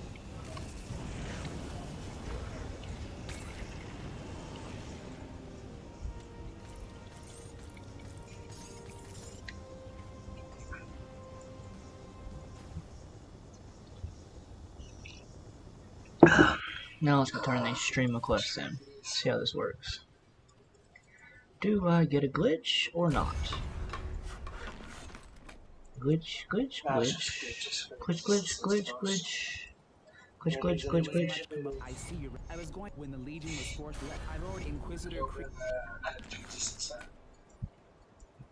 Just the person I'm. There are two other groups of. You're here with the cult. My power went on. I have come to represent Kaiman's Chosen. Is the one you... Oh yeah. No, do that. Shit. No, do that. Do I'm not that. gonna even bother with him. It's always eye-breaking stuff. You try to force me to go with it. Oh, I gotta clear the lumber mill again? Fuck you. Go get his quests.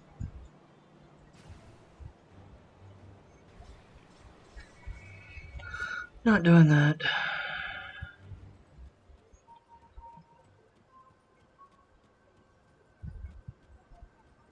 Okay, please, thank you. Go to all group. I'm just doing this to unlock the rep. May the spectre. I'll take your quest because this is only elite, but I don't fucking care. I'm not gonna do it. I'm going straight towards Act 7.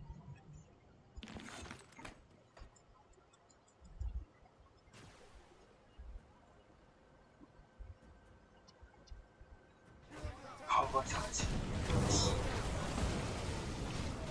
And physical fire life. Position. Just like how it's changed. Right,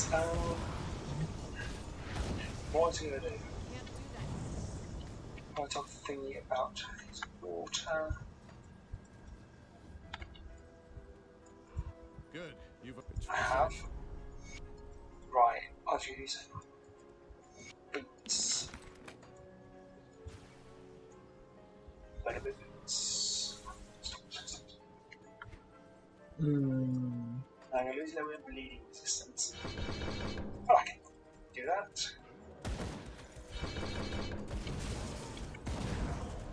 Can't do that yet. So I put on marker trap. I can't do that yet. Yeah. I set the bullets up to 26 of 16. So I need to remember to right now level and stuff. I need to worry about that. I might think about it. That skill's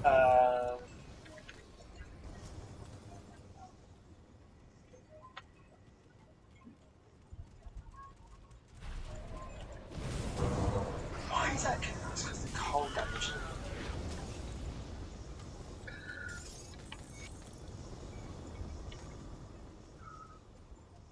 We're just going down quite a bit.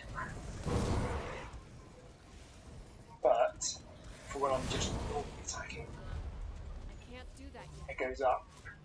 No. Right here, that probably isn't.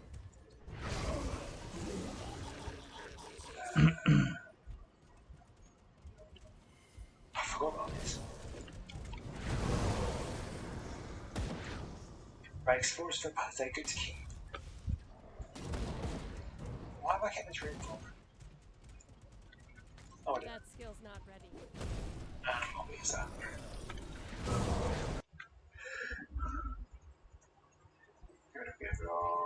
Right, cool. I look like an absolute idiot in the game, but that's not too bad. It's level 40, so next time I can actually fight some. Oh, I've got some points to take. I don't remember how many points I have.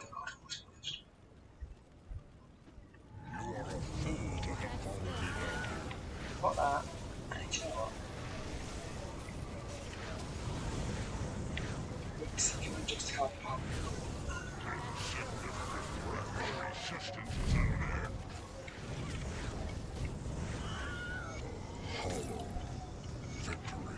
On there, face guard of the justice. Of justice, on there.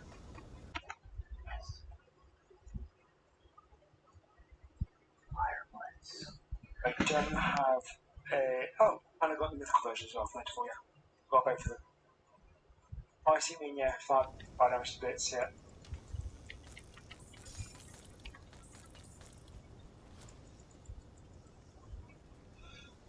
Fire bits. I can't do that yet. Cool, right. Second.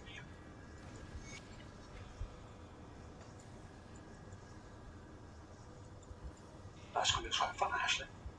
Cool.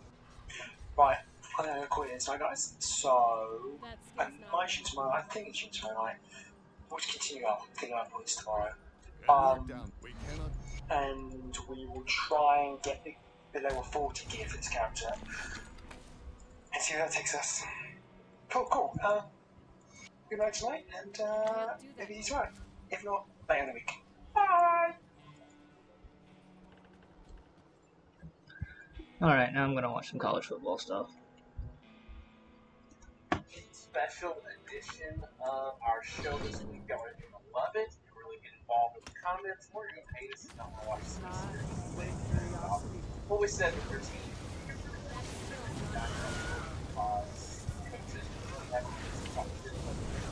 And this is not going to be our normal commentary. That's guys. Rather, we're going to roast each team in the top 10 and basically show the problems that might show up this year for these teams or might be overrated in the slot that they are in. Don't take offense because if we're wrong about your team or right about your rival here. And really, this is just us being nerds picking apart, like hyper picking apart teams. Because that's what we do. We're probably wrong on some of this, and a lot of this is just something. It's going to be fun. Y'all hang with us, get in the comments, let us know what's right and wrong, and please, maybe share your rivals' commentary on your home message board, Twitter and Facebook. All right, Josh, first one up in FBI Top 10 is the Ohio State Buckeyes. A team that both you and I are pretty high on this year, but there are some questions. There's one particular question about all three of the top three teams that you might want to touch on, but in general, Josh, let's get into my first concern with them and go from there. That's the big plays on defense. Everybody says, okay, offense is going to do what it does. Defense has got to get better because they were an explosive play allowing machine run this year. 4 touchdowns that were 69 yards or longer. Kind of 45, 56 yards against State, 75 yards against Georgia. Is that where we start with Ohio State? I think it's the biggest hidden stat for something that should be concerning, something that's got to be fixed. 115th in the country played yards, plays allowed over 40 yards. 123rd in the country and plays allowed over 50 yards. It was weakness in defense. It's something that caused them in some of those games that ended either in shootouts or losing shootouts. And turning that around, the reason that's such a concern is there are missing on offense. Everybody's focused on CJ Stroud. But let me go ahead and say that I'm probably just as concerned about offensive tackles. Because one thing we learned a couple years ago in Alabama, if your offensive tackles are bad, nothing else may matter. There was a period in 2021, despite having Bryce Young, despite having James Williams and John Mechie, Alabama's offense couldn't function. And if Ohio State rolls out there with the tackles that I saw in the spring game, where they were getting pressured every other snap, and Kyle McCord for Brown, and I don't know why people think Brown's going to start. We haven't seen him play really good game before any meaningful minutes. If those guys can't get the quarterback time to operate, it doesn't matter if the Marines decide to work. If they and the quarterback are on the same page, you can have every possible guy you want. You're going to end up like Alabama versus Auburn or LSU 2021. You're stuck with people. Yeah, I think the issue here is we don't know. Like you said, a lot of people are saying Brown, and maybe that's because they feel like they know a little bit about McCord and not CJ Stroud. That's speculation. I think offense probably do. But it will not matter if they can get better than where it was last year. Year 2, they'll make a big jump. That's a possibility there. But goodness, the 123rd allowed, 50 yards more allowed, 150 more. That's got to get buttoned up. That's the entire Michigan game. The whole game, stop the big plays, it's over. But we don't give them credit for having that buttoned up until they actually do. Number 2, Josh, on the season, another team with this quarterback, and that's the Alabama Tigers. Why FBI has them, I don't know, will be in coaches or in polls, or if I was doing top 10, we wouldn't see them there. Obviously, the question marks for Alabama are, is it truly addition by subtraction by getting rid of 2 coordinators? Because, year 1, you're learning new schemes, you're getting that feel from the coach. So, growing pains still are going to be there, even if they're an upgrade. And obviously, pick in Bryce Young, Anderson. There's a lot of new faces. Kick us off with Alabama. With Alabama, I mean, it's got to start getting the quarterback right. So everybody in Alabama can say, Jalen Milroe might see somebody's going to step up and play well. You're going to see a lot of excuses online or struggling with something I don't know. But let's be real about that. You toss the Texas A&M. You just look at what Jalen Milroe did in the other games he played. He threw 34 passes the rest of the season. He was 19 of 34 for 186 yards. That's 56% passing. 5.47 yards per carry. That's a miserable number. 2 touchdowns, 2 interceptions. You have a QB rating of 109.5. Again, outside of the Texas A&M game. That would not be in the top 100 quarterbacks in the country. Robbie Ashford's quarterback rating last year for Auburn was 107, and he was last in the ACC. So, I mean, people in Alabama are saying, well, why are we going around 100? He struggled last year. His quarterback rating was 121, and that was struggling. It was still better than what Jalen Milroe did in relief against inferior competition in games where things were already way out of hand.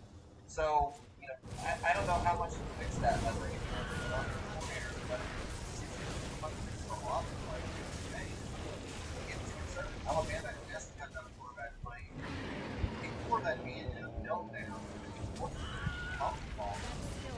If they keep that going into the next stretch, nothing else is going to matter. This is going to be top conference. Yeah, and I think the other thing too, everybody seems to be there with that emphasis. In fact, he will grow a beautiful dye and looks great. The consistency's not there. So for all the wow superhero plays you see, he's not moving the ball consistently down the field, and that's why Georgia had an offense last year. We talk about this all the time. Georgia moved the ball methodically. That's a lot more deadly than a guy that gets physical box game and protection, because good line offense is a lot better than it helps on the defense too. I do get the sense that, you know, the secondary from South State this year moving into a little more murder ball, which does benefit Milroe not having to make specific reads, specific throws. It kind of sets things up. That might be more his skill set, and Ty Simpson might be the guy too. But again, we're talking about number 1, number 2, number 3 team in the country, this highly ranked, with all these question marks at quarterback, which is a pretty big position. And Josh, Alabama's also got some question marks at these people on the side of the ball. Perry Arnold, everybody thinks he's going to make that next step on the outside, but that's another thing that you're having to assume that you don't necessarily know. Henry To'oTo'o, who wasn't super great for Alabama last year, still had a lot of tackles. He's gone to the middle when Landers is gone. So defensively, there's also some concern. Yeah, Byron Young was probably the best lineman for Alabama. Obviously, Will Anderson was sort of the unstoppable force on the edge. It's easy to say these young players will step up and be better, but there's a reason they weren't starting last year.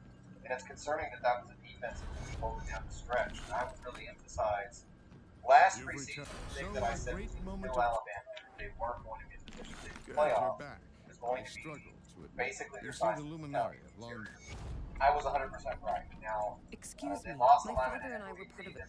coming back for Alabama, so nobody quite knows what they're going to get, and I think he might have been their best line before he got hurt. But the fact remains that Alabama could not stop him. The Ole Miss game, especially Auburn game, they gave up 300 yards rushing. Those are the games that killed Alabama. I'm gonna go to the Vanguard of the 3 after this because I forgot to turn in the Vanguard quest. Young, it's a bit of a reach to say they're going to improve. Maybe they do. Maybe the mentality changes. Maybe the coordinator matters. But you got to be concerned about their ability to play physical football. Yeah, they may want to be murder ball. They may want to go back to running football. You can't play murder ball on defense unless you got forces to run. And I'm not really sure they've got the team on defense to play that kind of football. What they were doing the last 2 years. It's not proven. No amount of mentality can fix that unless they got the personnel. That's something that definitely needs to be. And You gotta mention.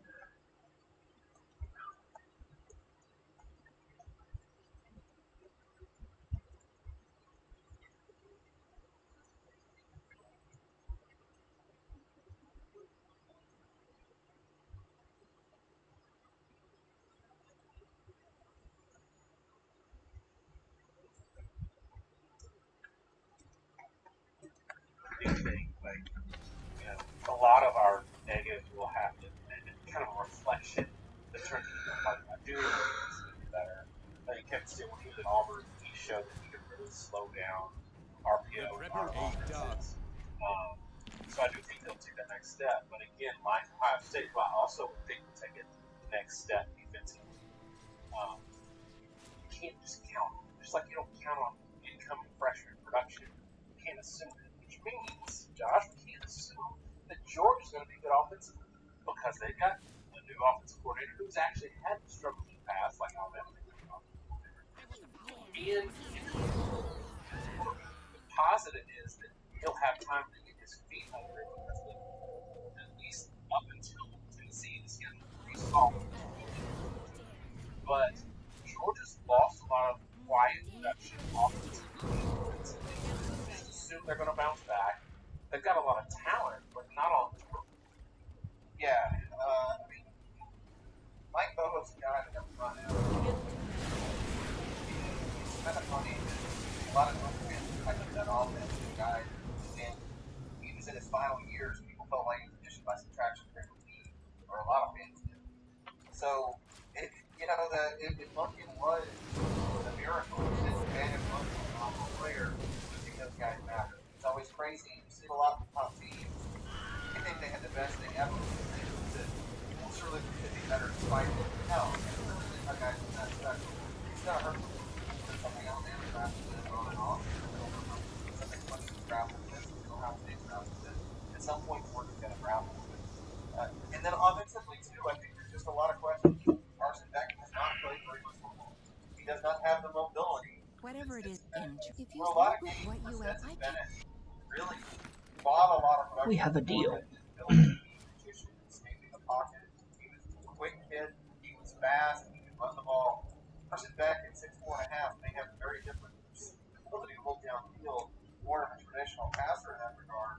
He's not anywhere near the mobile guy that Bennett was. And I think it matters because Georgia just lost two offensive tackles. Really good offensive tackles. So being, again, really the same position Ohio State's in, for all these new pieces and everything else that's going on, if Georgia doesn't have the ability to get the ball out quick and the ability to pass protect on the edge, everything offensively is otherwise going to sort of take a step back. It doesn't matter if you've got an interior push, it doesn't matter if you've got running back, you're not going to That skill's not ball ready. off the 70%. Again, 11 yards per 10 passer, Stetson Bennett is quietly the change each and every. For me, it is super high. That's to me. Lunkin and Bennett fit so well together in an offense that you never felt like, even in that Missouri game, you never felt That like they skill's couldn't not ready. find what they needed. I had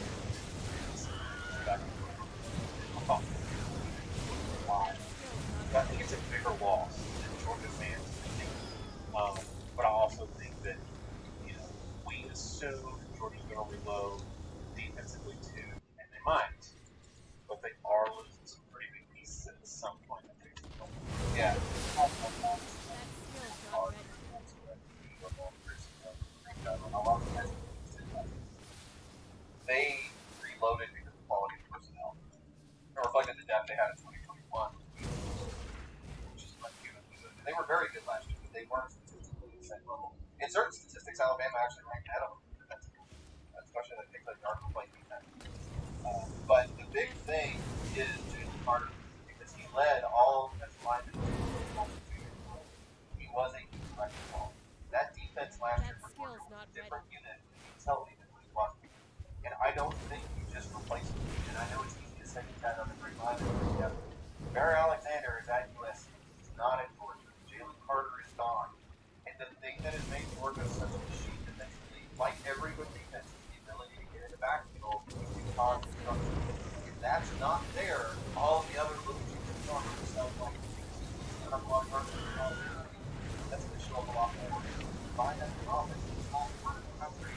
If you want to run, and that's the team could move a lot more. I mean, even in a roast, I'm not going to say they're going to be bad, but they could be mortal. And they probably are going to be mortal. So, yeah, it's a lot of turnover, and there are a lot more question marks than I think a lot of people want.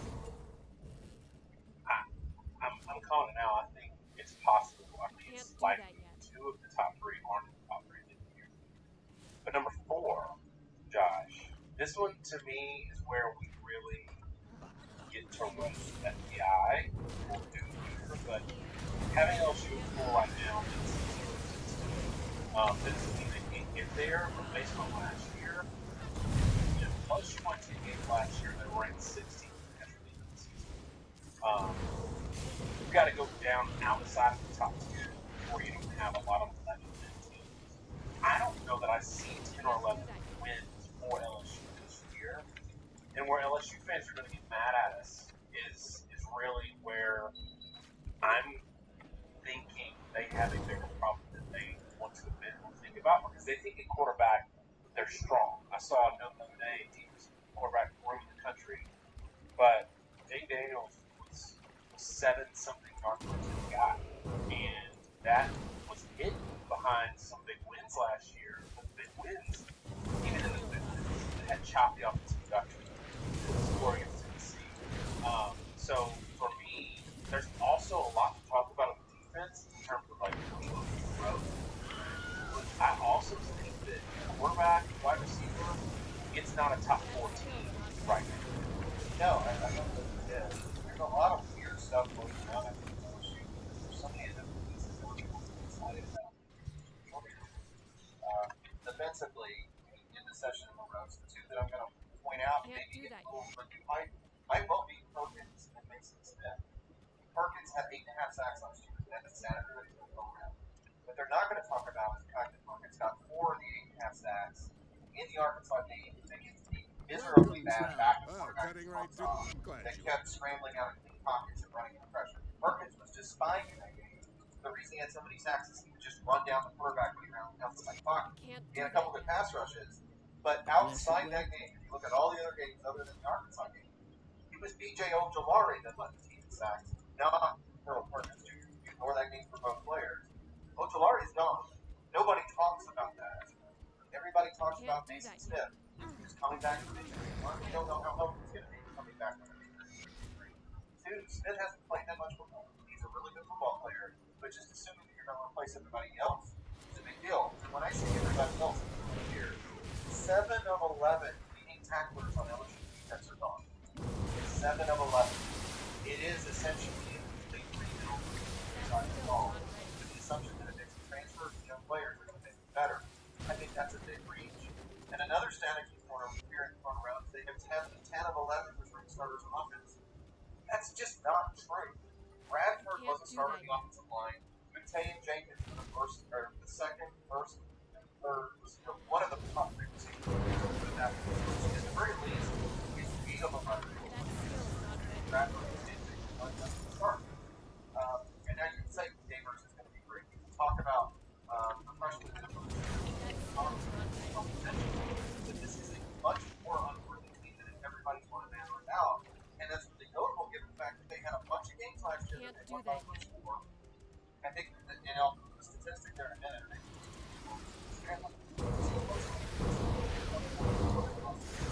Everybody, it's funny that LSU fans can be crap as I talked about a 4-loss regular season. I kind of Georgia game in my head when I was going through it. Yeah, they're a 3-loss regular season, but that Alabama game ended in overtime, and a lot of other games throughout the course of the year they were really close to losing. And a large part of it was Jaden Daniels was a 7.5 yard per attempt out. That skill's Not a great passer. Wasn't a good passer at the beginning of the year at all. Still wasn't a great one at the end of the year. Even in some of those games they won. Go back and look at it, right? They beat Alabama. Jaden Daniels pulled them out in the end. Well, he did it on 5.7 yards per attempt with 182 yards passing. It was a miserable game. That He let a skill's couple not drives ready. go through his legs. Next week against Arkansas, why did they barely win that game 13-10? Because Jaden Daniels was 8 of 15 for 86 yards. Against a pretty mediocre defense. The main thing Arkansas did was they do was rush the passer. This offensive line struggled with pass protection all year. Jaden Daniels struggled all year. The last 6 games they played them. There's a lot of reasons to doubt that offensive better. Might be close. It wasn't very impressive. 7 leads and 11 tackles on defense. That's not a mixture of things to pick a team that lost several games last year and put it number 4 in the country. Yeah, they had a football win over Auburn. They had a That skill's not ready. 3-point win over Arkansas, who was completely effective at quarterback. Although I do that the bracket that game was really, really rigid. The interesting one was Mississippi State. They won 31-16, but they scored 24 points in the fourth quarter. They were dead. I can't do that yet. It came out of nowhere, so it just kind of went all the way. For LSU, I think that there are schedule concerns that also would give me pause for having them number 4 in FPI. But even FPI has their projected win-loss record at 9.6 to 2.6, 9 and 2, right? They're the only team in the top 10 outside of Notre Dame that doesn't have at least a 10-win projection.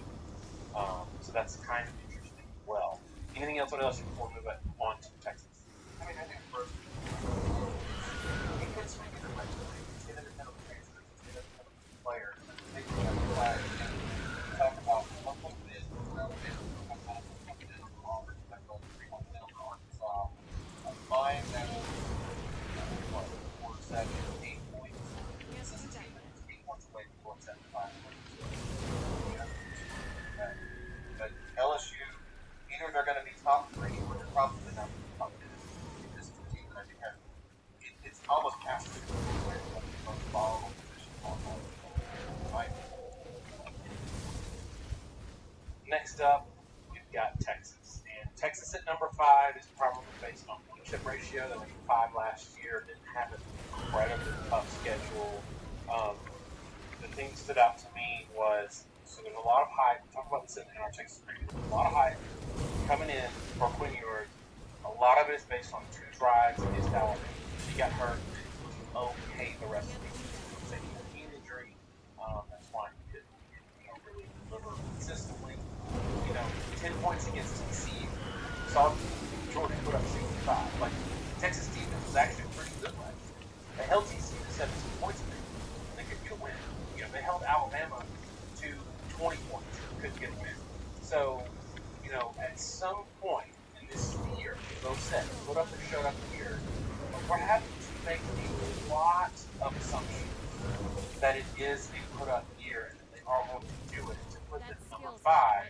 And for Quinn Ewers, this is a guy who everybody is treating like an incumbent returning top 5 quarterback who had a 7.4 yard per attempt average last year, which is not good, especially against some of the defensive team play. And his touchdown interception ratio was 50 to 6. You talked about rating for Tyler Butler being at 120. Nobody thinks we're excited about them. Quinn Ewers' rating was 132. He was okay last year. He's going to have to be great this year if they're going to be top 5. Yeah. There's a lot of stuff there, too. I think a lot of people are making assumptions about that. Necessarily step up and take away roles because there's no doubt that team last year for Texas revolved around Bijan Robinson. Full stop. You look at the games where Texas was able to play well, it's the games where Bijan Robinson was running well. The Oklahoma game, 130 yards and 22 carries, 6 yards a carry. Basically, every time they're scoring 30 points or more, you're going to see Bijan going down the stat sheet. Kansas State game. Even in the loss, Texas Tech, we've always they had scored in the 30s. The offense, put up some points.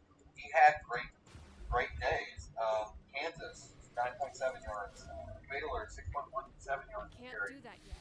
Everything they do hinged on him. Even when people look at when the guy has the ball, what they don't understand is everything defense did with Mike Texas was built around that idea. You just want Bijan Robinson to the ball. Scout has been excellent. Back from Mike and Roshan Johnson is also in the ball. So without those 2 guys, it's going to really dramatically ramp up the pressure on Ewers to succeed.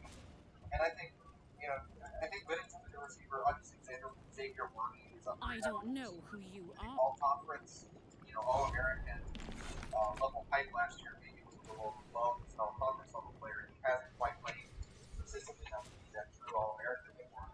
But when you look at How much of Mammoth can I do? maybe Digger becomes a guy we expected to be preseason last year, but I've never seen that. A.D. Mitchell is a guy getting crazy hype, which is bizarre to me because he wasn't a major receiver in Georgia who didn't have great receiving talent. People talk about him getting a touchdown in every playoff game he's played. We had 4 receptions, I think, or 8 receptions in those games. 8 Have you receptions. The dealt? average 8 receptions in games. Either He just right. happened to have a couple touchdowns, a couple of them being late in games and blowouts. He's never had a 100-yard receiving game in his career. He's never had a 500-yard season in his career. So there's a lot of unproven production. Really, you got still some guys stepping up in leading roles. A lot of other places you got defense that's good, but maybe doesn't have. I feel like it's gonna have the same. Got one here, and that's gonna be which one? Are you lost? Okay, so.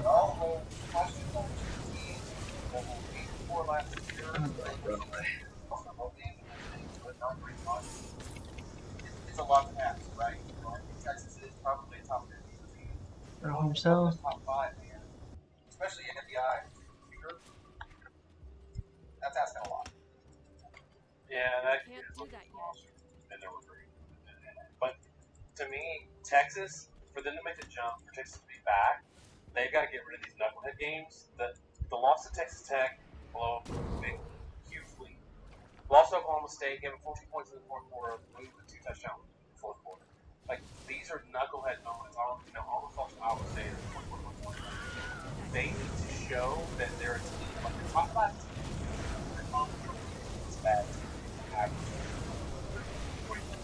That's what the top 5 is. Texas hasn't done that. I do think that they are going to show out. They showed out at Wyoming. That injury last year before the season got rolling. Really, I do think made them shuffle that. You've returned to the altar of reproach is a rare. Now that you have, ever since the you were brought deep beneath. It really affected everything they were doing offensively. Can't do that yet. One guy going down, I get that he's a big piece, throwing everything out of whack, shines a big light on the lack of depth. That's the problem. Somebody else commented, Josh, that viewers had 369 yards passing against Washington in the season. They only had 20 points. So you might toss around the yard a lot, but 7.4 yards per attempt. They're going to throw it 30, 40 times to get these numbers. They've got to be more efficient, and that's something that Sarkis always been able to do. But yeah, what did Texas get last year? One thing I think is fine on the radar is more than top 5 guys in sacks and bombs. This defensive team, Texas is going to have to play a little more earnestly, I think, this year. The offense has a chance to have a first. That's what I mean.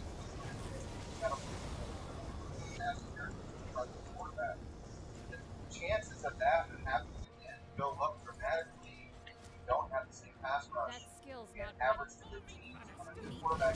You don't have quarterbacks that are all beasts. You can't generate the pressure like the top one as well. So, yeah, there's a lot of Texas, a lot of this should be in place with a lot of recruiting there.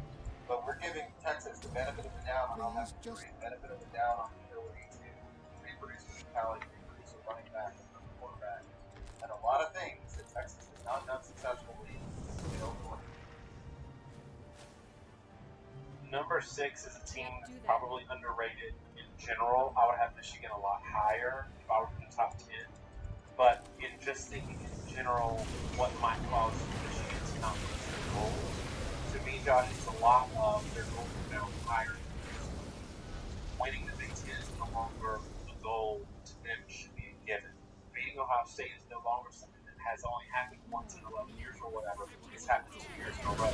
Now, Michigan's biggest problem, if I'm being honest, this might make some Michigan fans mad, but Michigan has been a really good team that's figured out how to beat Ohio State. That doesn't mean they're an elite team yet, and they have not shown to be an Alabama or Georgia in the postseason. In the biggest concern I have is they've built this team up in a way that can ensure a win against Ohio State in November, but not a team in the postseason. It's not just in the playoffs, it's in the bowls too. And it's me, based on their personnel that they've had, or opportunities these teams have had, something to keep them from being the team that they want to be now. Safe storage, no questions asked.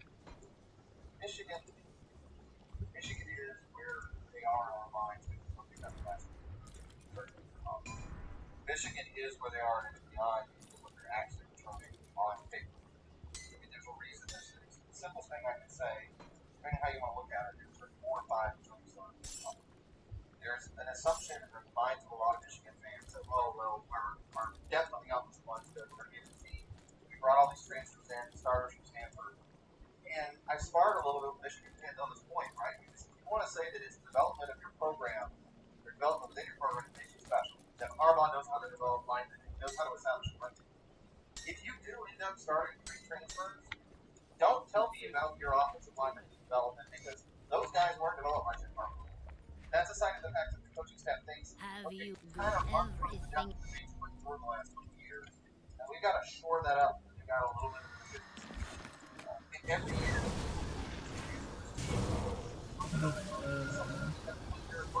shit, it's on fire. There it is. Alabama, Jason Williams had crazy passing statistics in 2021. He received a touchdown back. Alabama's counted for well.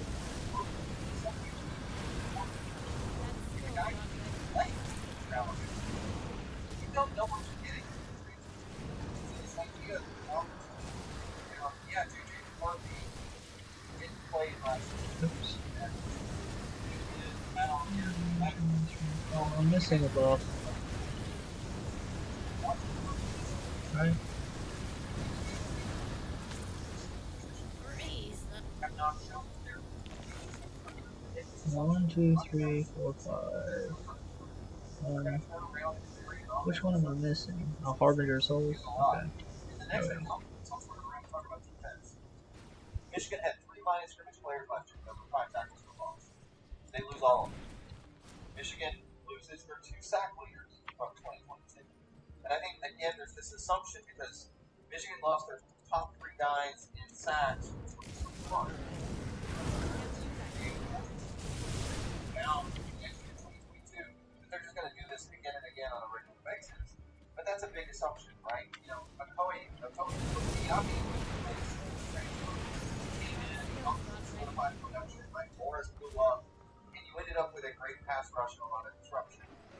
That isn't something you should expect to happen every single year. Diaby's not same kind of concerns we have with Georgia, but Michigan doesn't have they don't have 5-star rankings on that roster that they can find a guy to pull from.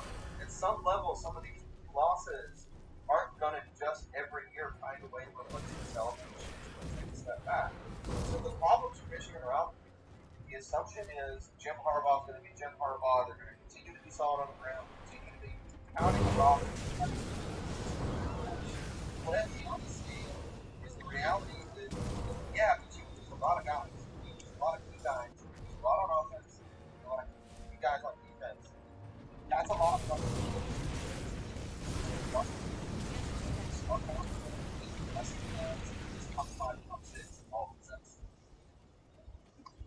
Yeah, and look, I think that we've already kind of touched on it, but it's insane to me the top 3 teams that we got Ohio State are all replacing quarterbacks, and nobody's talking. Everybody's assuming that it's going to not skip a beat. While Michigan's sitting over here with an incumbent quarterback who put up numbers last year, I think that is a completely undersung value point for Michigan. However, a lot of it was easy. That Ohio State game, AJ McCarthy, 50% completion rate, and then he had those 4 bombs Holy we talked shit. about, which you get credit for that. But that doesn't mean it's repeatable. Just like it's a concern for Ohio State that they gave those up, and not just to Michigan, but the other team. It's a concern for me that even in 2021, Michigan was a, move the ball a little bit, move the ball a little bit, and then please let her get 50 yards. That's not sustainable.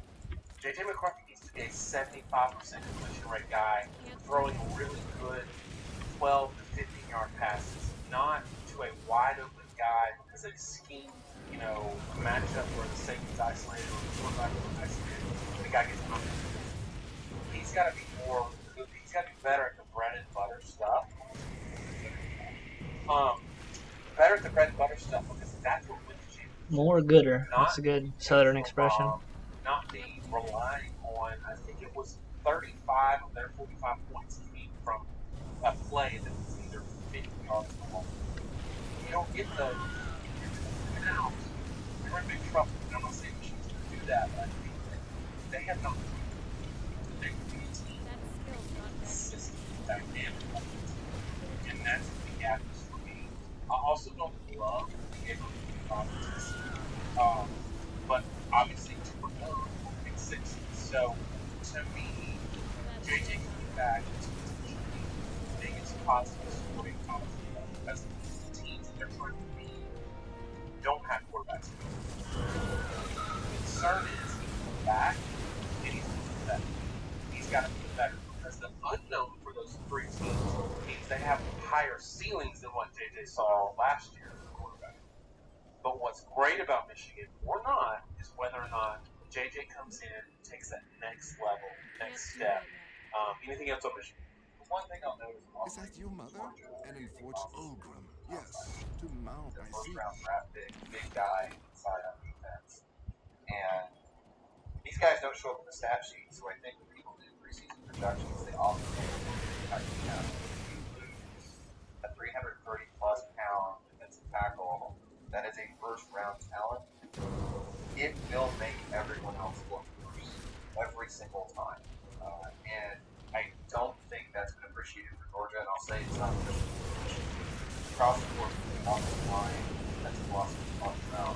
I feel like Michigan has a lot of the same problems that Georgia does, but given recruiting, I am skeptical to think that they have the same answer. So I understand why That's I look at it the way You're right. they do, Oh, and I tell me. have to look at it the same way as otherwise. So your belief or skepticism of Michigan is going to totally depend on whether or not you think Harbaugh can continue to produce the same results with the same talent with high level of talent. All right, USC is up next. I was looking at the Tulane box when we were trying to figure out. I can't do that yet. We talked about besides that because you said when we were trying to figure out some interesting things to talk about with USC, what we say for them, I said, well, they lost to the The stench of these should say. USC fans are going to say that's not really fair. It is Ravager. I do not. Hear about it more than A they massive do. bird I would who argue shall see is brash and prompt. but the game before that, Josh, they gave up 42. Earlier in the year against Utah, they gave up 43 or something like that. They gave up 44 points per game in 3 games, no matter about the year. And it really comes back to this program. So, yes, Michael Pratt has 80 yards. He didn't throw it that way. The concern I have is you had a running back who touched it 17 times and had 12 yards of touch. 9 yards per carry on the ground for Tulane with 34 carries. I don't know what that. Rushing. Josh, So this is. I don't If you're serious, the ethereals do more. but until it's proven otherwise, I'm going to assume it's true that Lincoln Riley is always going to field the team with the offense and the defense is just not good enough. Yeah, I mean, there were 124 in the country. Of 128. And yeah, they didn't have a great defensive roster, but they were way too talented to be that bad. And I think the thing that people really miss with USC is they actually led the country in turnover margin. Plus, on the back end, turnover. That's not sustainable. When you take an offense that's using forehands, and I know there's a lot of talent around, but Get out of my way. not a guy you're going to play better. And you have an offensive line that's got a lot of good pieces. They're bringing in transfers. Again, this is a big conversation for a lot of these teams. There are a lot of assumptions made by every fan base that the transfers are going to be plug and play. If they're not, you could be in trouble. And the thing is, I do think Caleb Williams is going to be successful. If they bring in Williams running back, they're going to have a good offense. But with that defense being what it is, the fact that they still have a lot of turnover defensively, man, they did.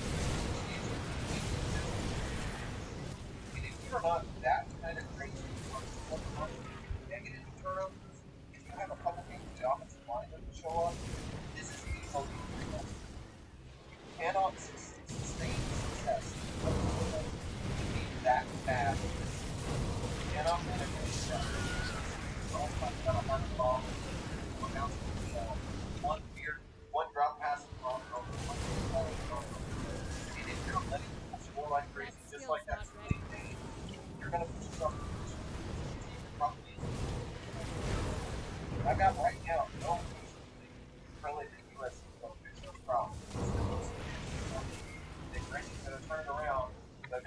that guy at Oklahoma, and every year it just seemed like they got worse. So, yeah, I mean, until I see otherwise, this USC team going into next year is going to be probably a little less consistent. Don't have that. Don't have that offensive line. They're going to have to find some ways to gel despite having Williams back. And they got a defense that's probably going to be as bad or maybe a little better. I don't know. It could be worse. Like very, very unlikely that that they were in a position to consider the playoffs. By the way, they did say at the end of the year that Yeah, I think Grinch was an answer for Lincoln Riley. Like, he brought him in, if I remember correctly, in the middle of his tenure at Oklahoma.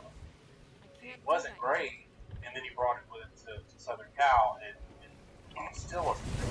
One thing to note about their schedule last year, USC did not play Washington, they did not play Oregon. They get both this year back to back. They finished the season.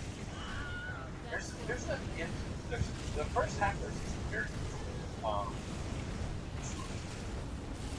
Second half of the season at Purdue versus Utah, twice. At Cal versus Washington, at Oregon versus Utah. That's not. I know there's a lot of opinions about Pac-12 football right now, but there's some solid teams in there. Maybe none of them are elite. Playing them back to back like that is no joke. So, if they don't get the defense situation shored up, like you said, there's going to be a game where they can't score enough to win 27. They're going to just lose 47 to 23, like they did in the Pac-12 championship game last year. So, I think that offensively they'll be fine. Any Lincoln Riley team in the world ever, from here on out, put me a quarterback. Can put me a quarterback. They're going to win 10 games just on that offense alone. Well, but right now, given what we did last year, given what they're paying for a guy like Riley, Josh, aren't they expecting more? Aren't they kind of where Michigan is, where like maybe that's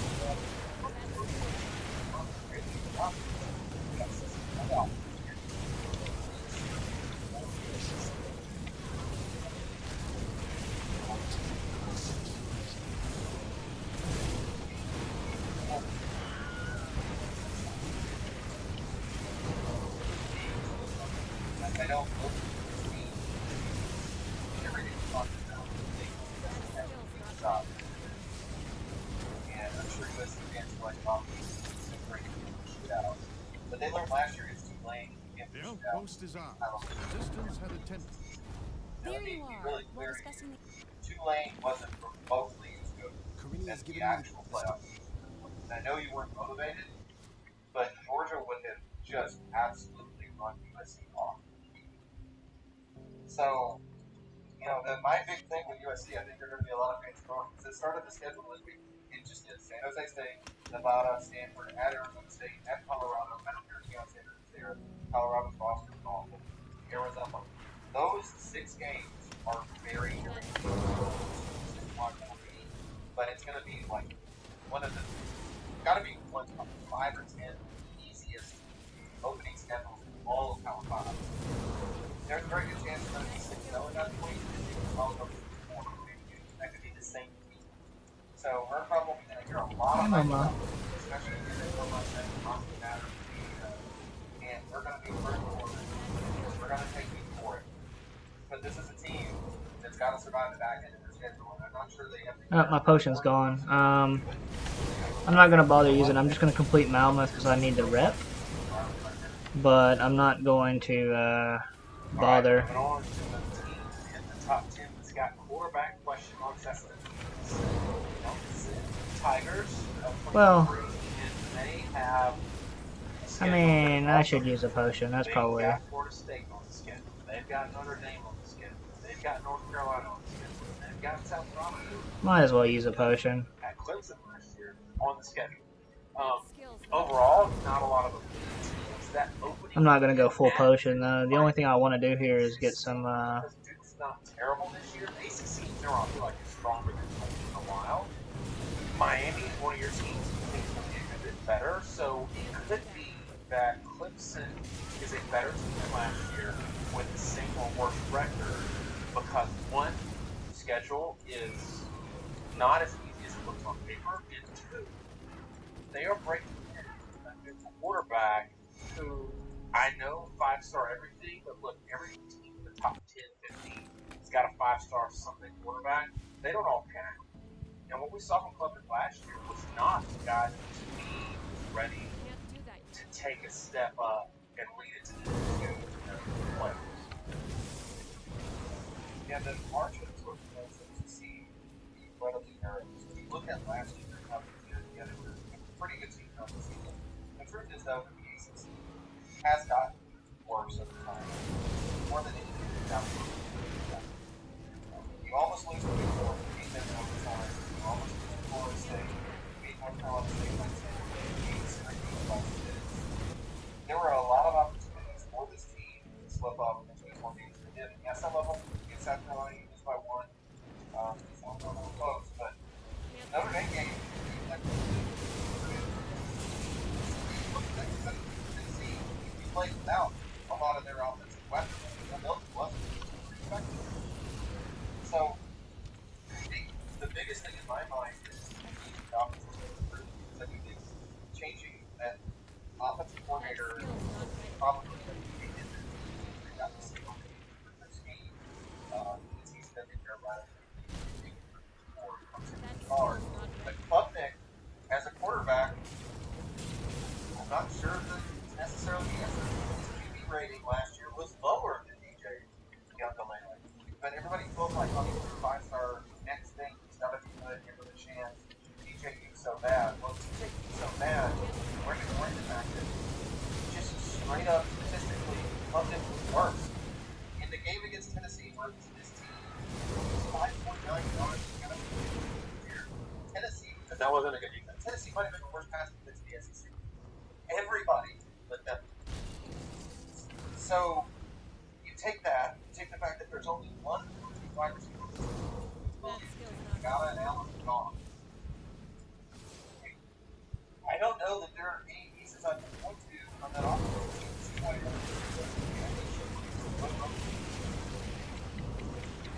That's all I got.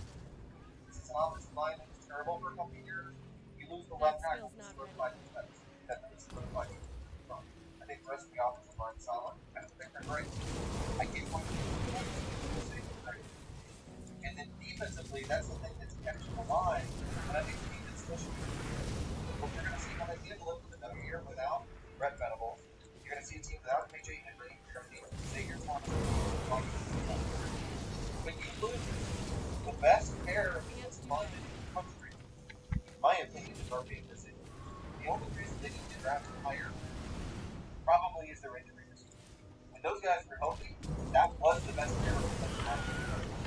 I thought Levine was phenomenal. I thought Murphy was phenomenal. They dragged the team single-handedly. They did last year, they did in 2021. They're going to have to do things a lot more honestly in 2023 in order to be that kind of captain. And let's be clear, it has to be that kind of because there's just not a lot of reason to think that Clemson offensively, except what they've done the last 2 years, is the kind of offense So this is what the that's going to preliminary reports indicate. at the Power 5 level against any kind of high-level competition. So Clemson, where they're at here, sitting where they like 7th, 8th in FBI. I don't know. For Good workout. You can put on you, I believe. I think Captain that Wilford, I was wondering. I'm talking about the black. To be really good. This is a team you said people are sleeping on. I do think they're sleeping.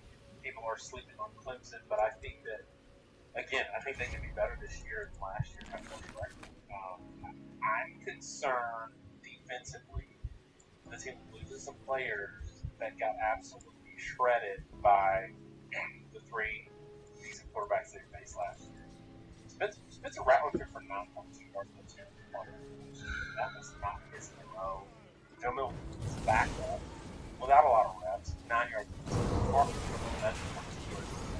So if the offense doesn't make a step forward, which they probably will, because I think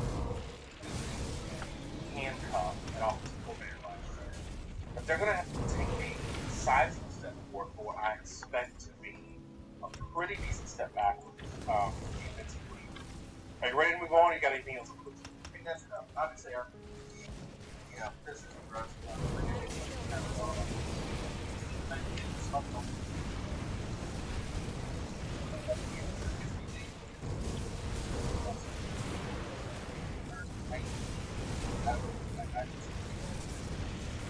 All right, come on. Is Notre Dame? I think that given how they come last year, there are some instances, opportunities to be pretty positive. This is gross. This is not good. This is what fine. And for me, my bill to Tuesday, one of the disagreements I have on system, I didn't come to got a solid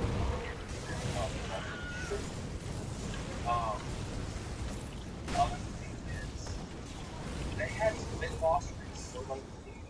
That's what Alabama did take forever to make a decision on O'Brien and go where he's going. They had to promote internally that offensive coordinator. And not anyone in the country can say with any level of certainty how that's going. Was the mission a success? Back before the city fell. There's just a lot of questions. I think their record, to be clear, and their record was 8-4, was probably better than the reality. That schedule was in many ways really weak. You lose at Ohio, you lose Ohio State, you lose Stanford, you lose USC. And the only I'll keep your stash safe. on that resume is probably Clemson. I don't necessarily count North Carolina because their defense is so bad. Oops. The rest of it, I don't know, man. I mean, 28-20 versus BYU really wasn't great. 35-42 versus Navy, really not impressive. This was a team that was pretty good. And I will give, you and Rosemont all acknowledge that Marshall lost one year bad. Come see what's left of my wares. Marshall was a team that defensively was one of the best teams in the country, and they had an injury situation at quarterback where the record ended up being a lot worse than it should have been. The team Notre Dame played was pretty darn good. But still, it's Marshall. And we're talking about Notre Dame being one of the top 10 best teams in the country. That's a lot. And a schedule that I think is a lot harder. You play at Clemson, you play USC, you play Ohio State, you play at NC State, you play Wake Forest, and even some of the teams that are like Stanford, your loss from last year, in this season with Wake Forest and at Stanford. So there's a lot of opportunities to lose games. And let me be clear, they also don't know where the playmakers are. Because Bosky's the really school record holder in lots of sack statistics, and he's gone. And outside of him, there wasn't a lot of production in terms of tackles for loss of sacks. He was by far the best tackle on the whole team. He promoted internally an offensive coordinator to the offensive he's a good stature recently. I don't see any high-level wide receivers on this team. And I think there's depth issues across the board. I did actually watch the Notre Dame spring game. Sam Hartman looked really good at it. One of the things I took away from it was that defensively and offensively, they did a draft. It wasn't one that was that's part of the point. There were so many glaring issues. Obviously, didn't really have it to be. So, like the corner, some of the guys shooting down the field, pass rushers, some of the guys shooting on some of the shouldn't. And the team that Buckner was playing on, Buckner played poorly, but they were getting ripped at offensive tackle, and the difference in pass rushers and guys and the guys that were on Buckner's team, the difference in offensive line was jarring at offensive tackle. This team is a few injuries away from being a pretty mediocre unit in a lot of positions. Just the depth is not there. And like you said, Sam Hartman is a guy that you think is already let me be clear. If Buckner starts in Alabama, I don't think there's any doubt that that's the better quarterback than what's in Alabama. But when you look at what their statistics have been very up and down. Their games, particularly when playing some of the junior competition, people off. Last year against Army, 11.1 against Vanderbilt, and then their other games on, right? Clemson, if you look at Clemson's record has 69%, been almost statistics, lost by 6, 45-51 game in overtime. But people gloss over a lot of other games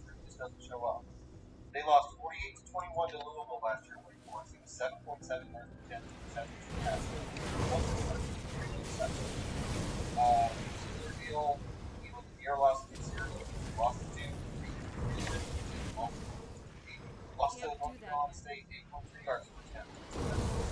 He has on game.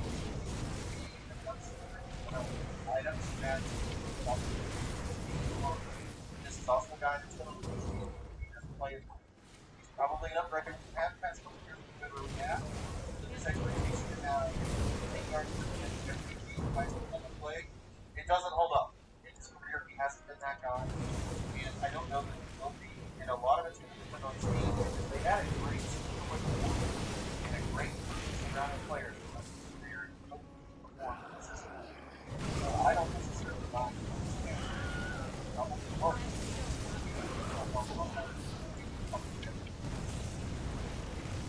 All right, Josh. One more.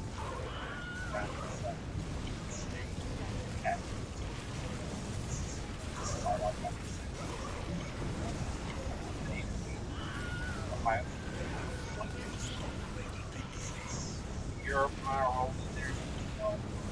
They have lost playoffs.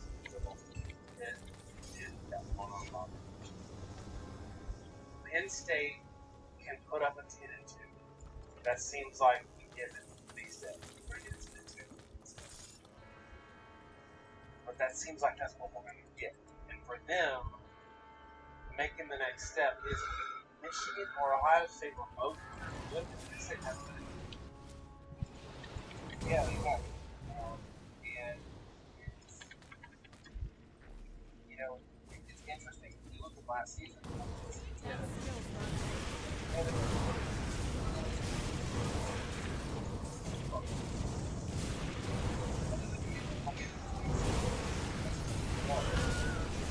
I don't know what the best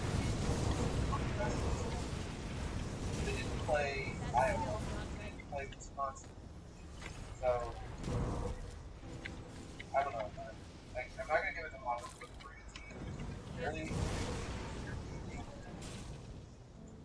the arrows, yeah, I mean, look at the schedules.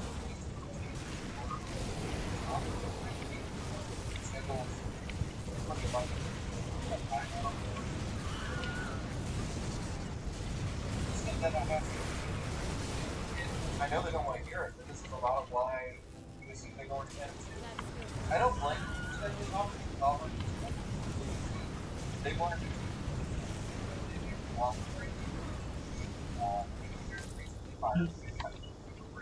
Green script.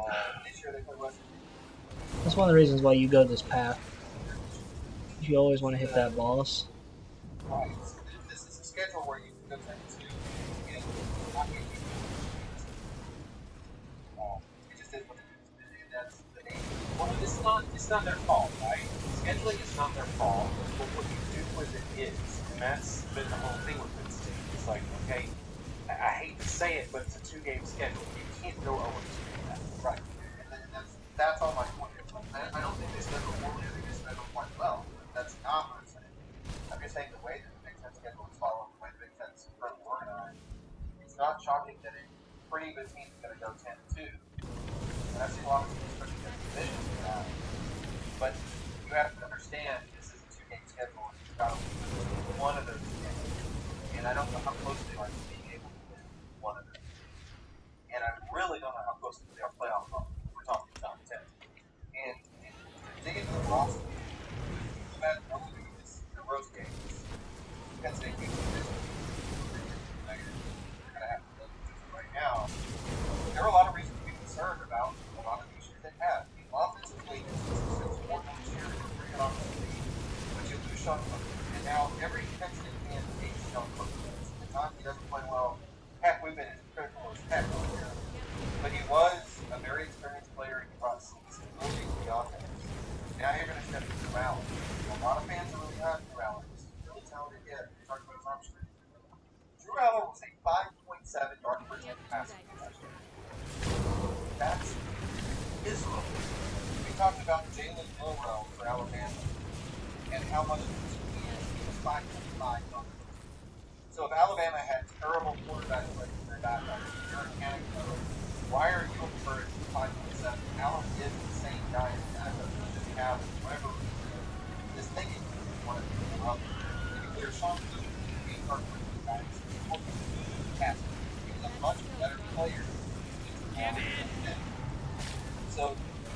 have to go back and read your top four passengers, especially Parker Washington. I don't know where you're supposed to get Washington. Parker Washington, I think, was a sixth-round draft pick in the last NFL draft. He wasn't considered a particularly good receiver in the sixth round. You know? He was by far the best receiver. He did have a decent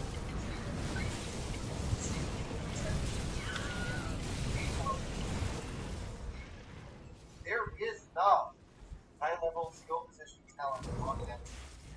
Dotson was the offense when he was there. Everybody thought Washington would be the next Dotson. He was completely unrealistic. Washington was good. He's not Dotson. And when Dotson was there, we talked about outside Dotson. There was really nothing else. He was the thing holding the team together. They went to get that kind of a roster.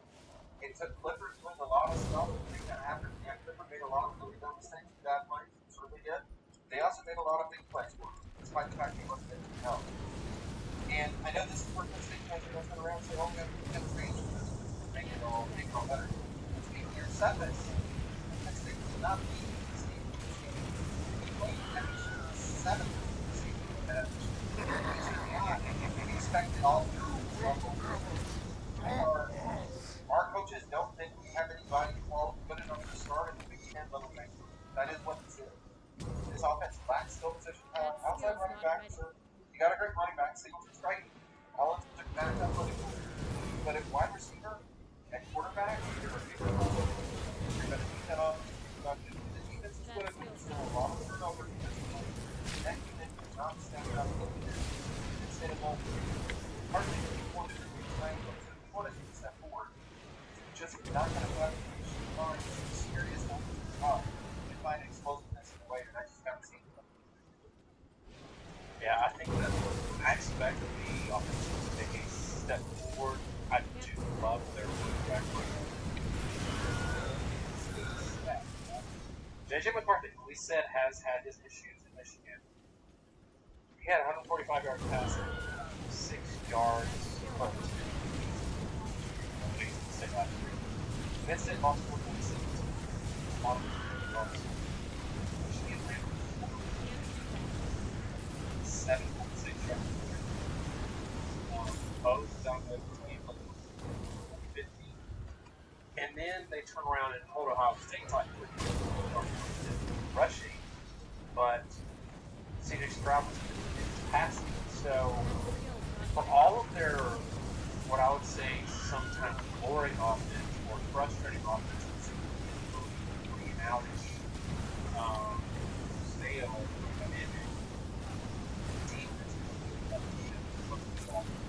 I think if Penn State's not getting a run all over it, Michigan, they find 17 points. They put up, I think, 31 points against Ohio State last year. It's the defense that's been the problem in these big games, and I'm not sure that that's going to get that much better this year. Defensively,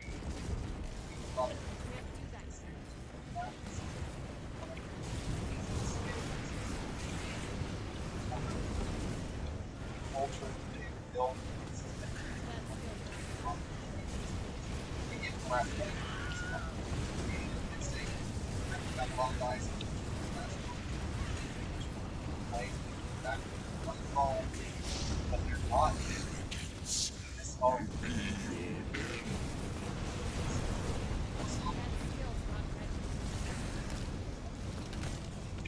This is gonna be a small team.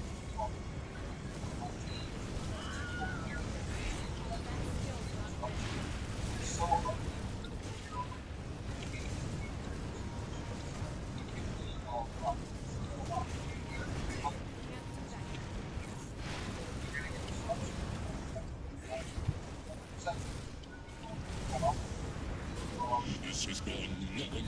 has gone long enough. When you play Big Boy, that's the Big Boy. You don't have a chance. You don't have a chance.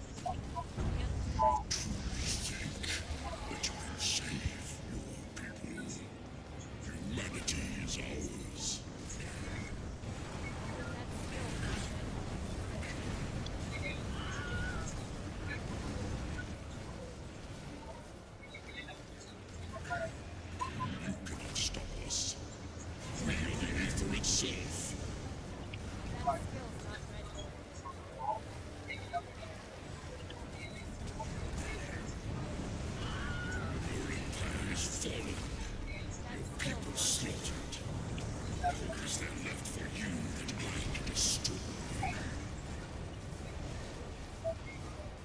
Right now,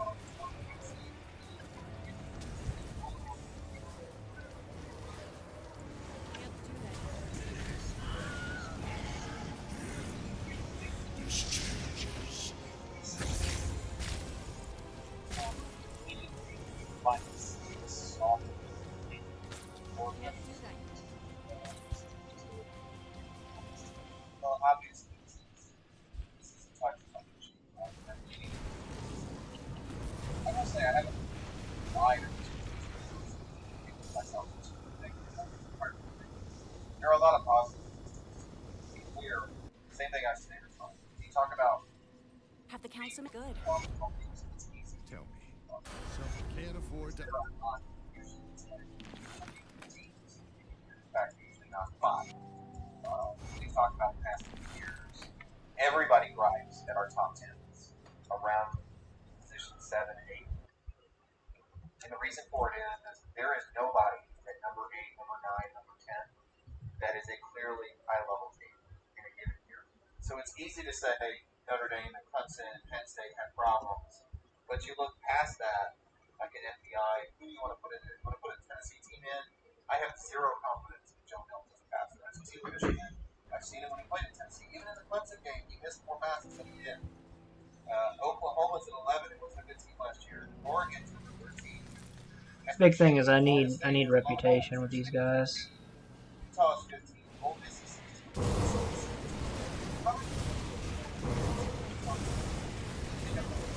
This volcanoes, there's nothing for. So I don't Let's know go the bottom spawn area.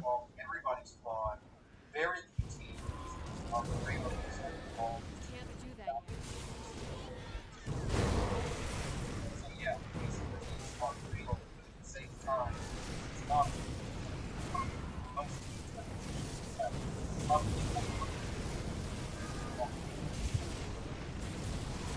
Okay, so he's not here. Alright, if y'all made it this far, would like to comment something about this segment. If it was fun for you, learn anything, if you'd like to see something like this again, maybe we'll do an all positive one next time. That skill's not ready. Right. Secondly, share this here and talk about that. Probably chop up some of these later so we can catch one specific one that we'd like to share. There he is, Dave Morris.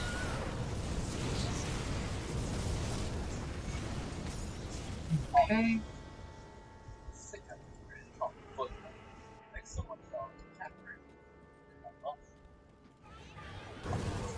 I'm just here looking for the boss to get that extra rep.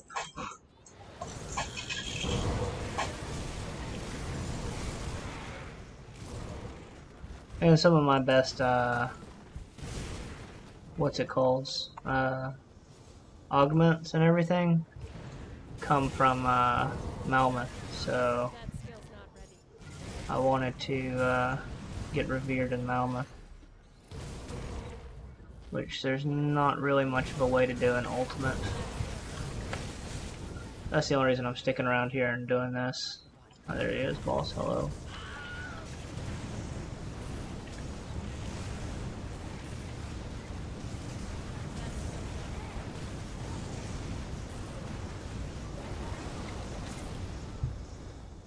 Dynamite, thank you. Back here. I should make sure my devotions are all still connected to abilities. Because that's the worst. Not leveling the devotions. Got it, got it. Got it. Okay. Yeah.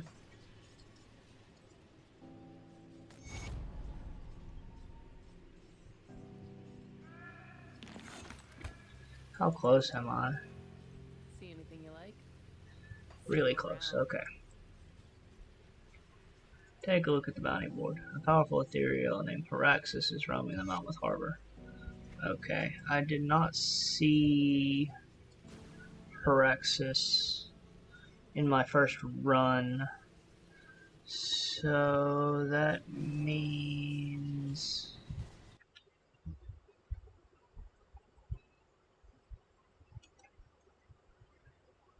where's his other spawn points?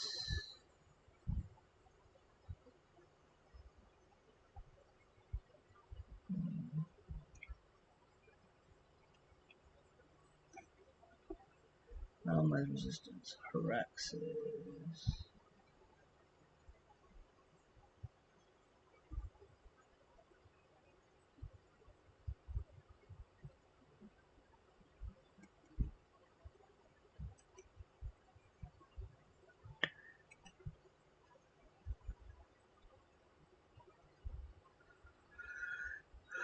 Okay, so he's not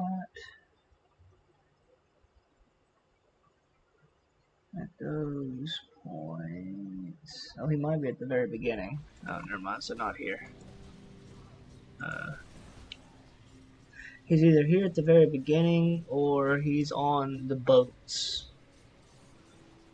So let's go up here.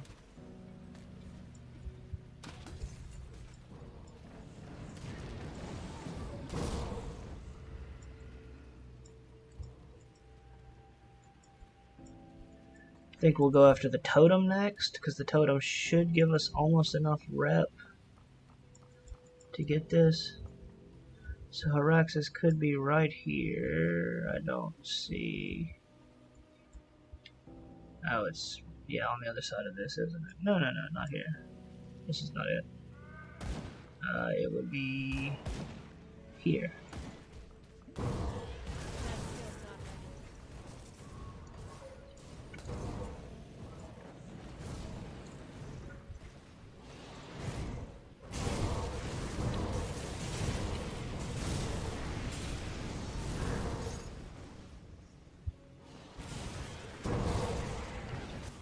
Right in this area, which he is not. Can't do that yet. Okay.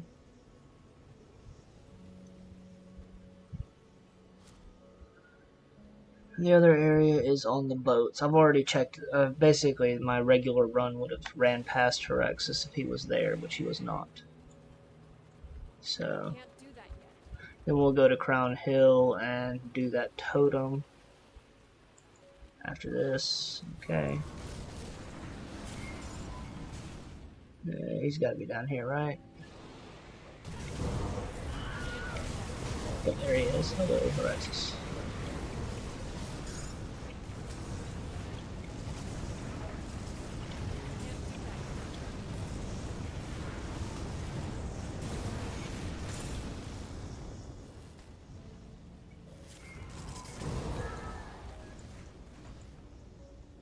And we're gonna go do the totem up here.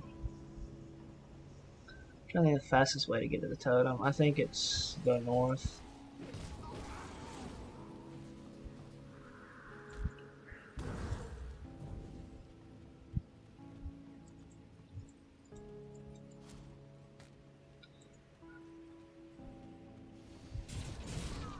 That skill's not ready. Oh, yeah, I can go out here, can I? No, I can't. It does not help me. I have to go this way.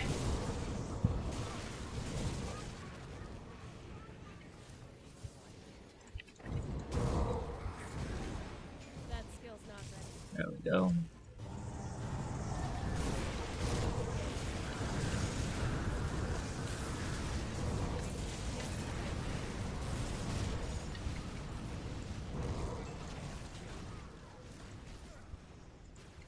Okay, back to Melmoth.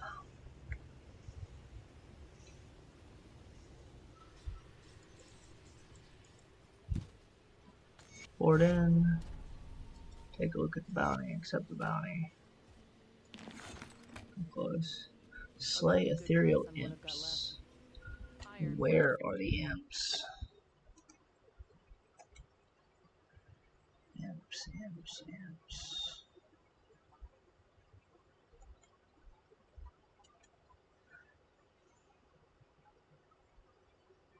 Oh, they're just all around. It's just like a random kill thing. Fuck.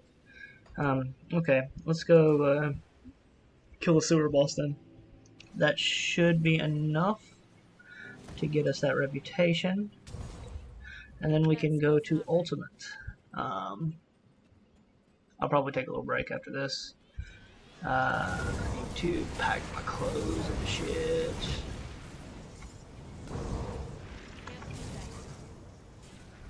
We leave today to the hotel, and then we leave at ass o'clock in the morning tomorrow.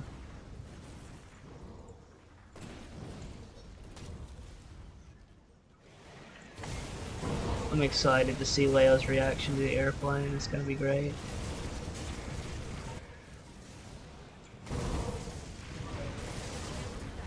Depending on how much I want to embarrass him, I may record it and upload his thing as like a short or something.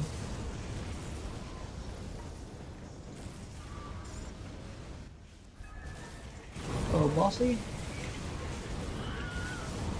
By the way, this boss is ultra dangerous. So be super careful because he does a shit ton of physical damage. Which sucks when you are in a low core set. Okay, now let's run away a little bit. Get your health back. Mark a torment up.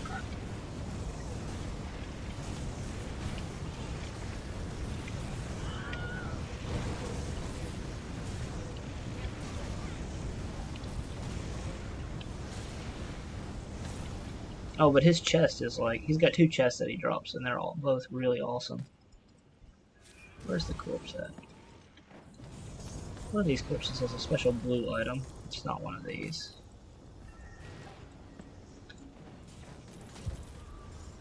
It's like the fetid mask, basically.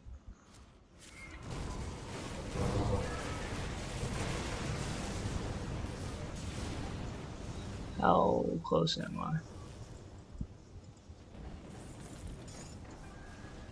To revered. Malice resistance revered. Perfect. Okay. So we are done here for now.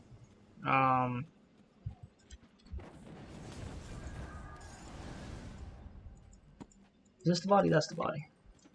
Okay, yes, the one at the top here. Alright, so this is it for us. We can more points into that. Did not realize that. I'm probably overcapped on all this stuff, or on that. Okay. Alright. Next, we go into Ultimate. Anyways, I'll take a quick break, do some stuff, and then